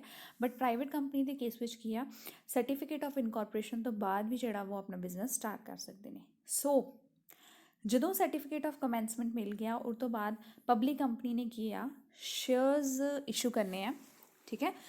ਕੈਪੀਟਲ ਰੇਜ਼ ਕਰਨ ਵਾਸਤੇ ਕਿ ਉਹਨਾਂ ਨੂੰ ਸ਼ੇਅਰਸ ਇਸ਼ੂ ਕਰਨੇ ਪੈਣਗੇ, ਅਤੇ ਸ਼ੇਅਰਸ ਇਸ਼ੂ ਕਰਨ ਤੋਂ ਪਹਿਲਾਂ ਉਹਨਾਂ ਨੂੰ ਕੀ ਇੱਕ ਪ੍ਰੋਸਪੈਕਟਸ ਜਿਹੜਾ ਵਾ ਉਹ ਪਬਲਿਕ ਨੂੰ ਦੇਣਾ ਪਏਗਾ। ਉਸ ਪ੍ਰੋਸਪੈਕਟਸ ਵਿੱਚ ਕੀ ਆ, ਉਹਨਾਂ ਨੂੰ ਇਹ ਦੱਸਣਾ ਪਏਗਾ ਕਿ ਕੰਪਨੀ ਦੀ ਇਸਟੈਬਲਿਸ਼ਮੈਂਟ, ਕੰਪਨੀ ਦੀ ਹਿਸਟਰੀ, ਕੰਪਨੀ ਦਾ ਟਰੈਕ ਰਿਕਾਰਡ, ਕੰਪਨੀ ਦਾ ਬਿਜ਼ਨਸ, ਕੰਪਨੀ ਦੇ ਮੈਂਬਰਸ, ਕੰਪਨੀ ਦੇ ਡਾਇਰੈਕਟਰਸ, ਕੰਪਨੀ ਦਾ CEO ਕੌਣ ਹੈ, ਕਿੱਦਾਂ ਹੈ, ਕੀ ਬਿਜ਼ਨਸ ਦਾ ਕੀ ਮੇਨ ਮੋਟਿਵ ਹੈ, ਉਹ ਸਭ ਕੁਝ ਜਿਹੜਾ ਵਾ ਉਸ ਪ੍ਰੋਸਪੈਕਟਸ ਵਿੱਚ ਦੱਸਣਾ ਪਏਗਾ। ਠੀਕ ਹੈ। ਉਸ ਪ੍ਰੋਸਪੈਕਟਸ ਦੇ ਬੇਸਿਸ 'ਤੇ ਹੀ ਕਿੰਨੇ ਨੰਬਰ ਆਫ ਸ਼ੇਅਰਸ ਉਹ ਜਿਹੜੇ ਆ ਪਬਲਿਕਲੀ ਇਸ਼ੂ ਕਰਨ ਲੱਗੇ ਨੇ, ਉਸ ਪ੍ਰੋਸਪੈਕਟਸ ਨੂੰ ਪੜ੍ਹ ਕੇ ਹੀ ਜਿਹੜਾ ਵਾ ਉਹ ਜਿਹੜੀ ਇੱਕ ਨੋਰਮਲ ਪਬਲਿਕ ਹੈਗੀ ਆ ਉਹ ਉਹਨਾਂ 'ਤੇ ਵਿਸ਼ਵਾਸ ਕਰੇਗੀ, ਅਤੇ ਉਹ ਨੋਰਮਲ ਪਬਲਿਕ ਜਿਹੜੀ ਆ ਰੈਡੀ ਹੋਏਗੀ to invest in that company. ਠੀਕ ਹੈ। ਅਗਰ ਕਿਸੇ ਪਰਸਨ ਨੂੰ ਉਹ ਜੈਨਿਊਨ ਲੱਗਦਾ, ਸਪੋਜ਼ ਕੋਈ ਐਕਸ ਪਰਸਨ ਹੈਗਾ, ਠੀਕ ਹੈ, ਉਹਨੂੰ ਲੱਗ ਰਿਹਾ ਵਾ ਕਿ ਇਹ ਕੰਪਨੀ ਜਿਹੜੀ ਆ ਉਹ ਅੱਛੀ ਹੈ, ਅਤੇ ਉਹ ਉਸ ਕੰਪਨੀ ਦੇ 100 ਸ਼ੇਅਰਸ ਜਿਹੜੇ ਆ ਉਹ ਖਰੀਦਣਾ ਚਾਹੁੰਦਾ ਹੈ। ਠੀਕ ਹੈ। ਅਤੇ ਉਹ 100 ਸ਼ੇਅਰਸ ਦਾ ਰੇਟ ਹੈਗਾ ਹੈ 10 ਰੁਪੀਜ਼। ਠੀਕ ਹੈ। ਉਹਦੇ ਵਿੱਚੋਂ 2 ਰੁਪੀਜ਼ ਜਿਹੜੀ ਹੈ ਉਹ ਐਪਲੀਕੇਸ਼ਨ ਮਨੀ ਹੈ। ਠੀਕ ਹੈ। 2 ਰੁਪੀਜ਼ ਹੈ ਜਾਂ 3 ਰੁਪੀਜ਼ ਹੈ, ਇਟ ਸ਼ੁੱਡ ਬੀ ਮਤਲਬ ਜਿਹੜੀ ਵੀ ਐਪਲੀਕੇਸ਼ਨ ਮਨੀ ਹੋਏਗੀ, it should not be less than the 5% of the nominal value of shares. ਠੀਕ ਹੈ। 5% ਤੋਂ ਘੱਟ ਨਹੀਂ ਹੋਣੀ ਚਾਹੀਦੀ। ਇਹਦਾ ਮਤਲਬ ਉਹ ਐਪਲੀਕੇਸ਼ਨ ਫਾਈਲ ਕਰੇਗਾ that I want to subscribe these number of shares of this company and this is the application money, please receive this। ਠੀਕ ਹੈ। ਐਪਲੀਕੇਸ਼ਨ ਨੂੰ ਭਰਨ ਤੋਂ ਬਾਅਦ ਪਲੱਸ ਐਪਲੀਕੇਸ਼ਨ ਮਨੀ ਜਿਹੜੀ ਹੈ ਉਹਨਾਂ ਨੂੰ ਡਿਪੋਜ਼ਿਟ ਕਰਾਉਣੀ ਪਏਗੀ। and applications are not accepted after the last date of the fix for the receipt of applications। ਮਤਲਬ ਕੰਪਨੀ ਨੇ ਇਹ ਦੱਸਿਆ ਵਾ ਕਿ ਐਪਲੀਕੇਸ਼ਨਸ ਕਦੋਂ ਤੱਕ ਰਿਸੀਵ ਕੀਤੀਆਂ ਜਾਣਗੀਆਂ, ਉਸ ਤੋਂ ਬਾਅਦ ਉਹ ਐਪਲੀਕੇਸ਼ਨਸ ਨੂੰ ਨਹੀਂ ਰਿਸੀਵ ਕਰਨਗੇ। ਐਪਲੀਕੇਸ਼ਨ ਮਨੀ ਵੀ ਉਦੋਂ ਤੱਕ ਹੀ ਰਿਸੀਵ ਕੀਤੀ ਜਾਏਗੀ। ਕਲੀਅਰ। ਨੈਕਸਟ ਹੈ ਅਲੋਟਮੈਂਟ ਆਫ ਸ਼ੇਅਰਸ। ਜਦੋਂ ਐਪਲੀਕੇਸ਼ਨ ਰਿਸੀਵ ਹੋ ਗਈਆਂ, ਉਸ ਤੋਂ ਬਾਅਦ ਕੰਪਨੀ ਡਿਸਾਈਡ ਕਰੇਗੀ, ਬੋਰਡ ਆਫ ਡਾਇਰੈਕਟਰਸ ਡਿਸਾਈਡ ਕਰਨਗੇ ਕਿ ਕਿੰਨਾ ਐਪਲੀਕੇਸ਼ਨਸ ਨੂੰ ਅਸੈਪਟ ਕਰਨਾ ਵਾ ਅਤੇ ਕਿੰਨਾ ਐਪਲੀਕੇਸ਼ਨਸ ਨੂੰ ਰਿਜੈਕਟ ਕਰਨਾ ਵਾ। ਫਸਟ ਆਫ ਆਲ, ਜਿੰਨਾ ਐਪਲੀਕੇਸ਼ਨਸ 'ਤੇ ਸਾਨੂੰ ਐਪਲੀਕੇਸ਼ਨ ਮਨੀ ਨਹੀਂ ਰਿਸੀਵ ਹੋਈ, 5% at least nominal value of the share is not received, those applications will be rejected. ਠੀਕ ਹੈ। ਅਗਰ ਕੰਪਨੀ ਨੇ ਜਿੰਨਾ ਸ਼ੇਅਰ ਹੋਲਡਰਸ ਦੀਆਂ ਐਪਲੀਕੇਸ਼ਨਸ ਨੂੰ ਅਸੈਪਟ ਕੀਤਾ ਵਾ, ਠੀਕ ਹੈ, ਉਹਨਾਂ ਨੂੰ ਉਹ ਕੀ ਆ ਤਿਆਰ ਹੈਗੇ ਨੇ ਉਹਨਾਂ ਨੂੰ ਸ਼ੇਅਰਸ ਇਸ਼ੂ ਕਰਨ ਨੂੰ। ਠੀਕ ਹੈ। ਉਹਨਾਂ ਨੂੰ ਅਲੋਟ ਕਰ ਦੇਣਗੇ, ਅਤੇ ਜਿਹੜੀ ਉਹਨਾਂ ਕੋਲ ਅਮਾਊਂਟ ਰਿਸੀਵ ਕਰਨਗੇ ਉਹਨੂੰ ਅਸੀਂ ਕਹਾਂਗੇ allotment money. The money to be paid by the shareholders on the allotment of the shares is called the allotment money। Next, letter of allotment and regret। Letter of allotment, ਜਿੰਨਾ number of share holders ਨੂੰ ਅਸੀਂ shares allot ਕਰਨ ਲੱਗੇ ਹਾਂ ਉਹਨਾਂ ਨੂੰ ਅਸੀਂ ਇੱਕ ਲੈਟਰ ਦੇਵਾਂਗੇ that your application is being accepted by the company and now you are going to be allotted these number of shares, so kindly make the payment of this much allotment money। clear। ਤੇ ਇੱਕ ਉਹ category ਹੋਏਗੀ ਜਿਨ੍ਹਾਂ ਨੂੰ ਕਿ ਇੱਕ letter of regret ਜਾਏਗਾ। Letter of regret ਵਿੱਚ ਕੀ ਆ, that no doubt you are the genuine person and you have given the proper application money, but you are not being selected by the company for making the allotment of the shares, so this is the letter of regret and along with that your application money is to be refunded to you। ਠੀਕ ਹੈ। ਉਹਨਾਂ ਨੂੰ application money ਵੀ ਜਿਹੜੀ ਹੈ refund ਕਰ ਦਿੱਤੀ ਜਾਏਗੀ। Next ਹੈ ਕਾਲ ਔਨ ਸ਼ੇਅਰਸ। ਜਦੋਂ ਅਸੀਂ ਐਪਲੀਕੇਸ਼ਨ ਮਨੀ ਰਿਸੀਵ ਕਰ ਲੈਂਦੇ ਹਾਂ, ਉਸ ਤੋਂ ਬਾਅਦ ਅਸੀਂ ਅਲੋਟਮੈਂਟ ਵੀ ਕਰ ਦਿੱਤੀ, ਅਲੋਟਮੈਂਟ ਮਨੀ ਵੀ ਰਿਸੀਵ ਕਰ ਦਿੱਤੀ ਹੈ, ਕੁਛ ਅਮਾਊਂਟ ਜਿਹੜਾ ਵਾ ਰਹਿ ਜਾਂਦਾ ਵਾ ਜਿਹਨਾਂ ਨੂੰ ਅਸੀਂ ਕਾਲ ਮਨੀ ਕਹਿ ਦਿੰਦੇ ਹਾਂ, ਜਿਹੜੀ ਕਿ ਆ ਕੰਪਨੀ ਕਿਸੇ ਵੀ ਟਾਈਮ ਜਿਹੜੀ ਆਪਣੇ ਸ਼ੇਅਰ ਹੋਲਡਰਸ ਤੋਂ ਮੰਗਵਾ ਸਕਦੀ ਆ। Suppose a share is of 10 rupees each. Application money ਜਿਹੜੀ ਸੀ 2 ਰੁਪੀਜ਼ ਦੀ ਸੀ, ਅਲੋਟਮੈਂਟ ਜਿਹੜੀ ਸੀ ਉਹ 1 ਰੁਪੀ ਦੀ ਸੀ, ਬੈਲੈਂਸ ਜਿਹੜਾ ਸੀ ਨਹੀਂ, application money 2 rupees, allotment money 4 rupees, ਜਿਹੜੀ ਰਿਮੇਨਿੰਗ 4 ਰੁਪੀਜ਼ ਰਹਿ ਗਏ ਨੇ ਉਹ ਕਾਲ ਮਨੀ ਹੈ। ਠੀਕ ਹੈ। ਇਹ ਜਿਹੜੀ ਇੰਸਟਾਲਮੈਂਟਸ ਵਿੱਚ ਫਸਟ ਕਾਲ, ਸੈਕਿੰਡ ਕਾਲ, ਥਰਡ ਕਾਲ, ਫਾਈਨਲ ਕਾਲ, ਮਤਲਬ ਇਹ ਕੰਪਨੀ 'ਤੇ ਆ, ਕੰਪਨੀ ਨੇ ਕਦੋਂ ਜਿਹੜੀ ਡਿਮਾਂਡ ਕਰਨੀ। ਹੋ ਸਕਦਾ ਵਾ ਕਿ ਉਹ ਕੀ ਆ ਬਾਈਂਡਿੰਗ ਅਪ 'ਤੇ ਕਰੇ, ਜਦੋਂ ਕੰਪਨੀ ਨੂੰ ਰਿਕੁਆਇਰਡ ਹੋਏਗੀ ਉਹ ਕੰਪਨੀ ਆਪਣੇ ਸ਼ੇਅਰ ਹੋਲਡਰਸ ਤੋਂ ਉਹਦੇ ਅਕੋਰਡਿੰਗ ਹੀ ਕਾਲ ਮਨੀ ਜਿਹੜੀ ਹੈ ਰਿਸੀਵ ਕਰੇਗੀ। Clear. In the absence of the articles of association, rules of the table F of the Companies Act 2013 shall be applied। Call money should not be less than 25% of the face value। ਠੀਕ ਹੈ। Face value ਜਿੰਨੀ ਵੀ 10 rupees ਉਹਦਾ 25% ਜਿਹੜੀ ਕਾਲ money ਹੋਣੀ ਚਾਹੀਦੀ ਹੈ। There must be gap of at least 1 month in making the 2 calls। ਅਗਰ ਤੁਸੀਂ ਇਹਦਾ 4 ਰੁਪੀਜ਼ ਇੱਥੇ ਇਹਨਾਂ ਨੇ ਮੰਗਵਾਉਣੇ ਸੀ, 2 ਰੁਪੀਜ਼ ਮੰਗਵਾ ਲਏ ਆ, ਸੈਕਿੰਡ ਕਾਲ ਕਦੋਂ ਕਰ ਸਕਦੇ ਹੋ? 1 ਮਹੀਨੇ ਬਾਅਦ। There should be gap of at least 1 month in making the 2 calls. The call must be made strictly according to the provisions of the Articles of Association. ਜਿਹੜਾ Articles of Association ਵਿੱਚ specify ਕੀਤਾ ਗਿਆ ਵਾ ਉਸੇ ਤਰ੍ਹਾਂ ਹੀ ਅਸੀਂ calls ਨੂੰ demand ਕਰਨਾ ਵਾ।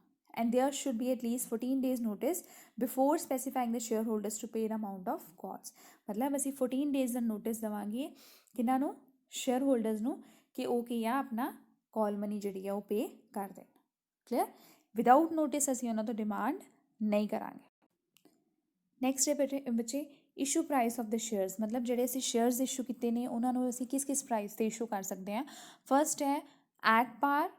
ਐਟ ਪਾਰ ਦਾ ਮਤਲਬ ਕਿ ਜਿੰਨੀ ਉਹਦੀ ਨੋਮੀਨਲ ਵੈਲਿਊ ਹੈਗੀ ਆ, ਅਗਰ 10 ਰੁਪੀਜ਼ ਦਾ ਸ਼ੇਅਰ ਹੈ ਅਤੇ ਉਹਨੂੰ 10 ਰੁਪੀਜ਼ 'ਤੇ ਹੀ ਅਸੀਂ ਸੇਲ ਕਰ ਰਹੇ ਹਾਂ, 10 ਰੁਪੀਜ਼ ਹੀ ਆਪਣੀ ਸ਼ੇਅਰ ਹੋਲਡਰ ਤੋਂ ਡਿਮਾਂਡ ਕਰ ਰਹੇ। It means we R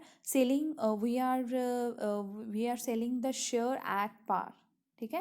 If the price required to be paid to the company for the share is equal to the nominal value of the share, it is called at par. For example, अगर 100 rupees का equity share है उन्होंने असी 100 ते ही जड़ा वा 100 rupees ही demand कर रहे हैं।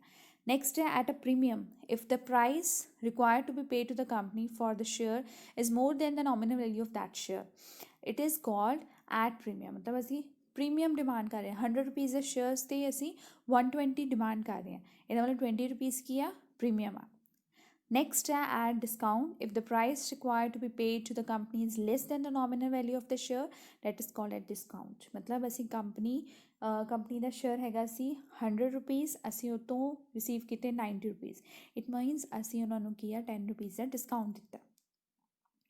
एक बच्चे इन्होंने नोटिस नोट दिता है, very important. According to the Companies Act 2013, any share issued by the company at discount price shall be void except sweat equity shares। मतलब sweat equity shares ਤੋਂ ਇਲਾਵਾ ਅਸੀਂ ਕਿਸੇ ਤਰ੍ਹਾਂ ਦੇ ਸ਼ੇਅਰਸ ਜਿਹੜੇ ਆ ਉਹਨਾਂ ਨੂੰ ਡਿਸਕਾਊਂਟ 'ਤੇ ਨਹੀਂ ਦੇ ਸਕਦੇ। ਸਵੈਟ ਇਕੁਇਟੀ ਸ਼ੇਅਰਸ ਕਿਹੜੇ ਹੁੰਦੇ ਆ? ਜਿਹੜੇ ਕਿਸੇ ਡਾਇਰੈਕਟਰਸ ਨੂੰ ਜਾਂ ਇੰਪਲੋਈਜ਼ ਨੂੰ ਦਿੰਦੇ ਆ, ਠੀਕ ਹੈ, ਉਹਨਾਂ ਨੂੰ ਹੀ ਅਸੀਂ ਡਿਸਕਾਊਂਟ 'ਤੇ ਦੇ ਸਕਦੇ ਹਾਂ। ਅਦਰਵਾਈਜ਼ ਕਿਸੇ ਵੀ ਤਰ੍ਹਾਂ ਦਾ ਹੋਰ ਸ਼ੇਅਰ ਜਿਹੜਾ ਵਾ ਅਸੀਂ ਡਿਸਕਾਊਂਟ 'ਤੇ ਨਹੀਂ ਦੇਵਾਂਗੇ। ਨੈਕਸਟ ਟੌਪਿਕ ਬੱਚੇ ਹੈ शेयर कैपिटल। मतलब टाइप्स ऑफ शेयर कैपिटल असी जी है ये डिस्कस करनी है, किस किस तरह की जी शेयर कैपिटल दी टाइप्स है। फर्स्ट है authorized, then issued, subscribed fully paid up ते subscribe but not fully paid up. So असी इन्होंने डिस्कस करांगे। ऑथराइज्ड रजिस्टर्ड और नॉमिनल कैपिटल, जो भी कोई कंपनी की क्रिएशन होंगी आ, कंपनी दा जिन्ना भी maximum amount of share capital आ जिहड़ी कि एक company by issuing the shares to the general public वो रेज़ कर सकती है, ठीक है, उन्होंने असी कहने ऑथराइज्ड कैपिटल, रजिस्टर्ड कैपिटल या फिर नॉमिनल कैपिटल, ठीक है। This is the maximum amount of shares which a company is authorised to issue during the life time. ਇਹ ਤੋਂ ਵੱਧ ਜਿਹੜੀ ਉਹ ਕੰਪਨੀ ਇਸ਼ੂ ਨਹੀਂ ਕਰ ਸਕਦੀ। ਕੰਪਨੀ ਆਥੋਰਾਈਜ਼, ਕੰਪਨੀ ਨੂੰ ਅਥੋਰਿਟੀ ਨਹੀਂ ਹੈਗੀ ਆਪਣੀ ਲਾਈਫ ਟਾਈਮ ਵਿੱਚ ਉਹ ਕੰਪਨੀ ਜਿਹੜੀ ਆ ਓਨੀ ਨੰਬਰ ਆਫ ਸ਼ੇਅਰਸ ਹੀ ਜਿਹੜੇ ਆ ਪਬਲਿਕ ਨੂੰ ਇਸ਼ੂ ਕਰ ਸਕਦੀ ਆ। ਓਨੀ ਆਥੋਰਾਈਜ਼ ਕੈਪੀਟਲ ਦੇ ਨਾਲ ਹੀ ਉਹਨੂੰ ਜਿਹੜਾ ਵਾ ਆਪਣਾ ਬਿਜ਼ਨਸ ਨੂੰ ਚਲਾਉਣਾ ਪਏਗਾ। ਕਲੀਅਰ? ਨੈਕਸਟ ਹੈ ਇਸ਼ੂਡ ਕੈਪੀਟਲ। ਅਸੀਂ ਇਹਦੇ ਵਿੱਚ ਮੰਨ ਲੈਂਦੇ ਹਾਂ, ਐਗਜ਼ਾਮਪਲ ਇੱਕ ਲੈ ਲੈਂਦੇ ਹਾਂ। ਸਪੋਜ਼ अगर कोई कंपनी ਨੂੰ 1000 शेयर्स नहीं 1000 शेयर्स नहीं ऐसे कहने, मतलब 1000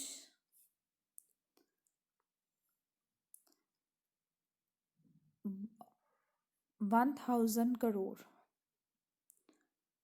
ਦੀ ਉਹਨਾਂ ਦੀ ਆਥੋਰਾਈਜ਼ ਕੈਪੀਟਲ ਸੀ, ਠੀਕ ਹੈ।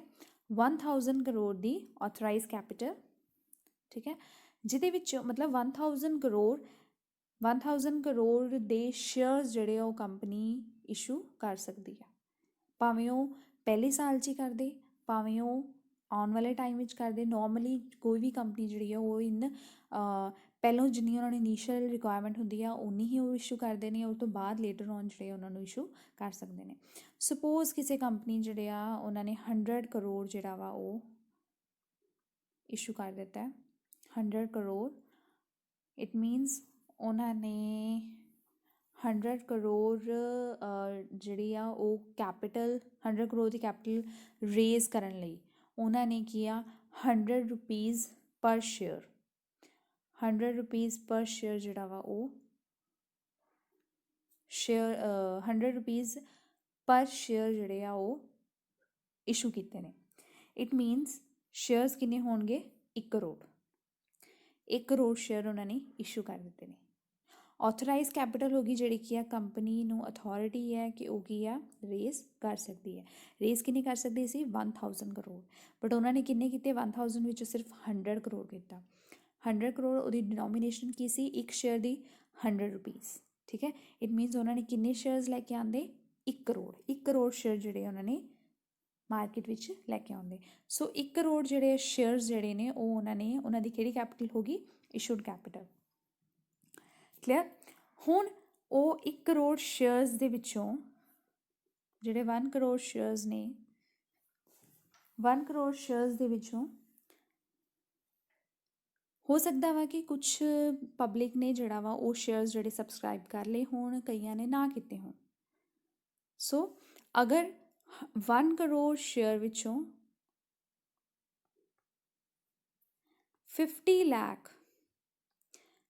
ਲੱਖ ਦੇ ਸ਼ੇਅਰਸ ਜਿਹੜੇ ਆ ਉਹ ਸਬਸਕ੍ਰਾਈਬ ਹੋ ਗਏ ਨੇ। ਇਟ ਮੀਨਸ 50 ਲੱਖ ਦੇ ਜਿਹੜੀ ਜਨਰਲ ਪਬਲਿਕ ਸੀ ਉਹਨਾਂ ਨੇ ਸਾਰੀ ਅਮਾਊਂਟ ਜਿਹੜੀ ਪੇ ਕਰ ਦਿੱਤੀ ਹੈ। ਇਟ ਮੀਨਸ ਉਹ ਬਣ ਗਏ ਫੁੱਲੀ ਪੇਡ ਅਪ ਹੋ ਗਏ। ਅਤੇ ਜਿਨ੍ਹਾਂ ਦੇ 50 ਜਿਹੜਾ ਰਿਮੇਨਿੰਗ 50 ਲੱਖ ਸੀ ਉਹ 'ਤੇ ਜਨਰਲ ਪਬਲਿਕ ਨੇ ਹਾਲੇ ਪੇਮੈਂਟ ਪੂਰੀ ਤਰ੍ਹਾਂ ਨਹੀਂ ਕੀਤੀ। ਇਟ ਮੀਨਸ ਉਹ ਸਬਸਕ੍ਰਾਈਬ ਤਾਂ ਹੋ ਗਏ but not fully paid. When the company is called up, entire nominal value of the shares, but the shareholders has not paid the amount fully yet. Clear?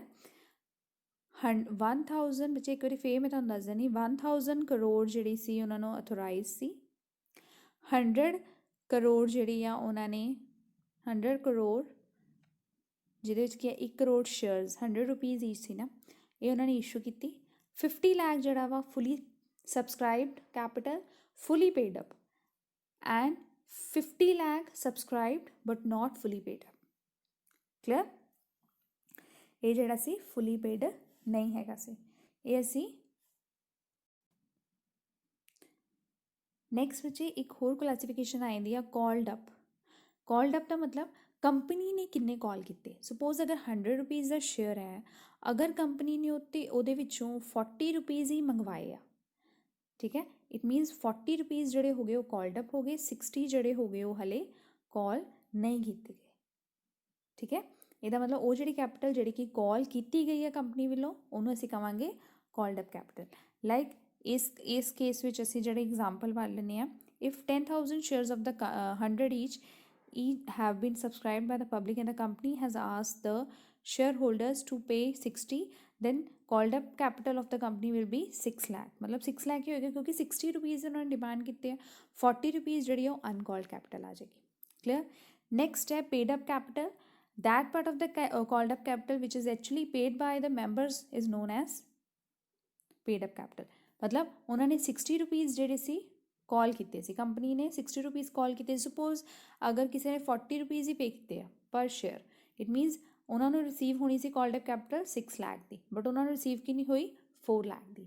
It means paid up capital call ਉਹਨਾਂ ਨੇ 6 ਲੱਖ ਕੀਤਾ ਸੀ, 60 rupees ਪਰ share ਕੀਤਾ ਸੀ, but ਹੁਣ ਉਹ subscribers ਨੇ ਕਿੰਨੀ ਪੇ ਕੀਤੀ ਆ 40 ਰੁਪੀਜ਼ ਪੇ ਕੀਤੀ ਆ। ਇਟ ਮੀਨਸ 4 ਲੱਖ ਜਿਹੜਾ ਉਹਨਾਂ ਨੂੰ ਅਮਾਊਂਟ ਰਿਸੀਵ ਹੋਇਆ। ਜਿਹੜਾ ਨਹੀਂ ਰਿਸੀਵ ਹੋਇਆ ਉਹਨੂੰ ਅਸੀਂ ਜਿਹੜਾ ਵਾ ਅਸੀਂ ਪੇਡ ਅਪ ਨਹੀਂ ਮੰਨਾਂਗੇ। ਕਲੀਅਰ? ਨੈਕਸਟ ਬੱਚੇ ਲਾਸਟ ਟॉपिक है रिजर्व कैपिटल। रिजर्व कैपिटल की that is that part of uncalled capital which is to be called up only in the event of winding of the company.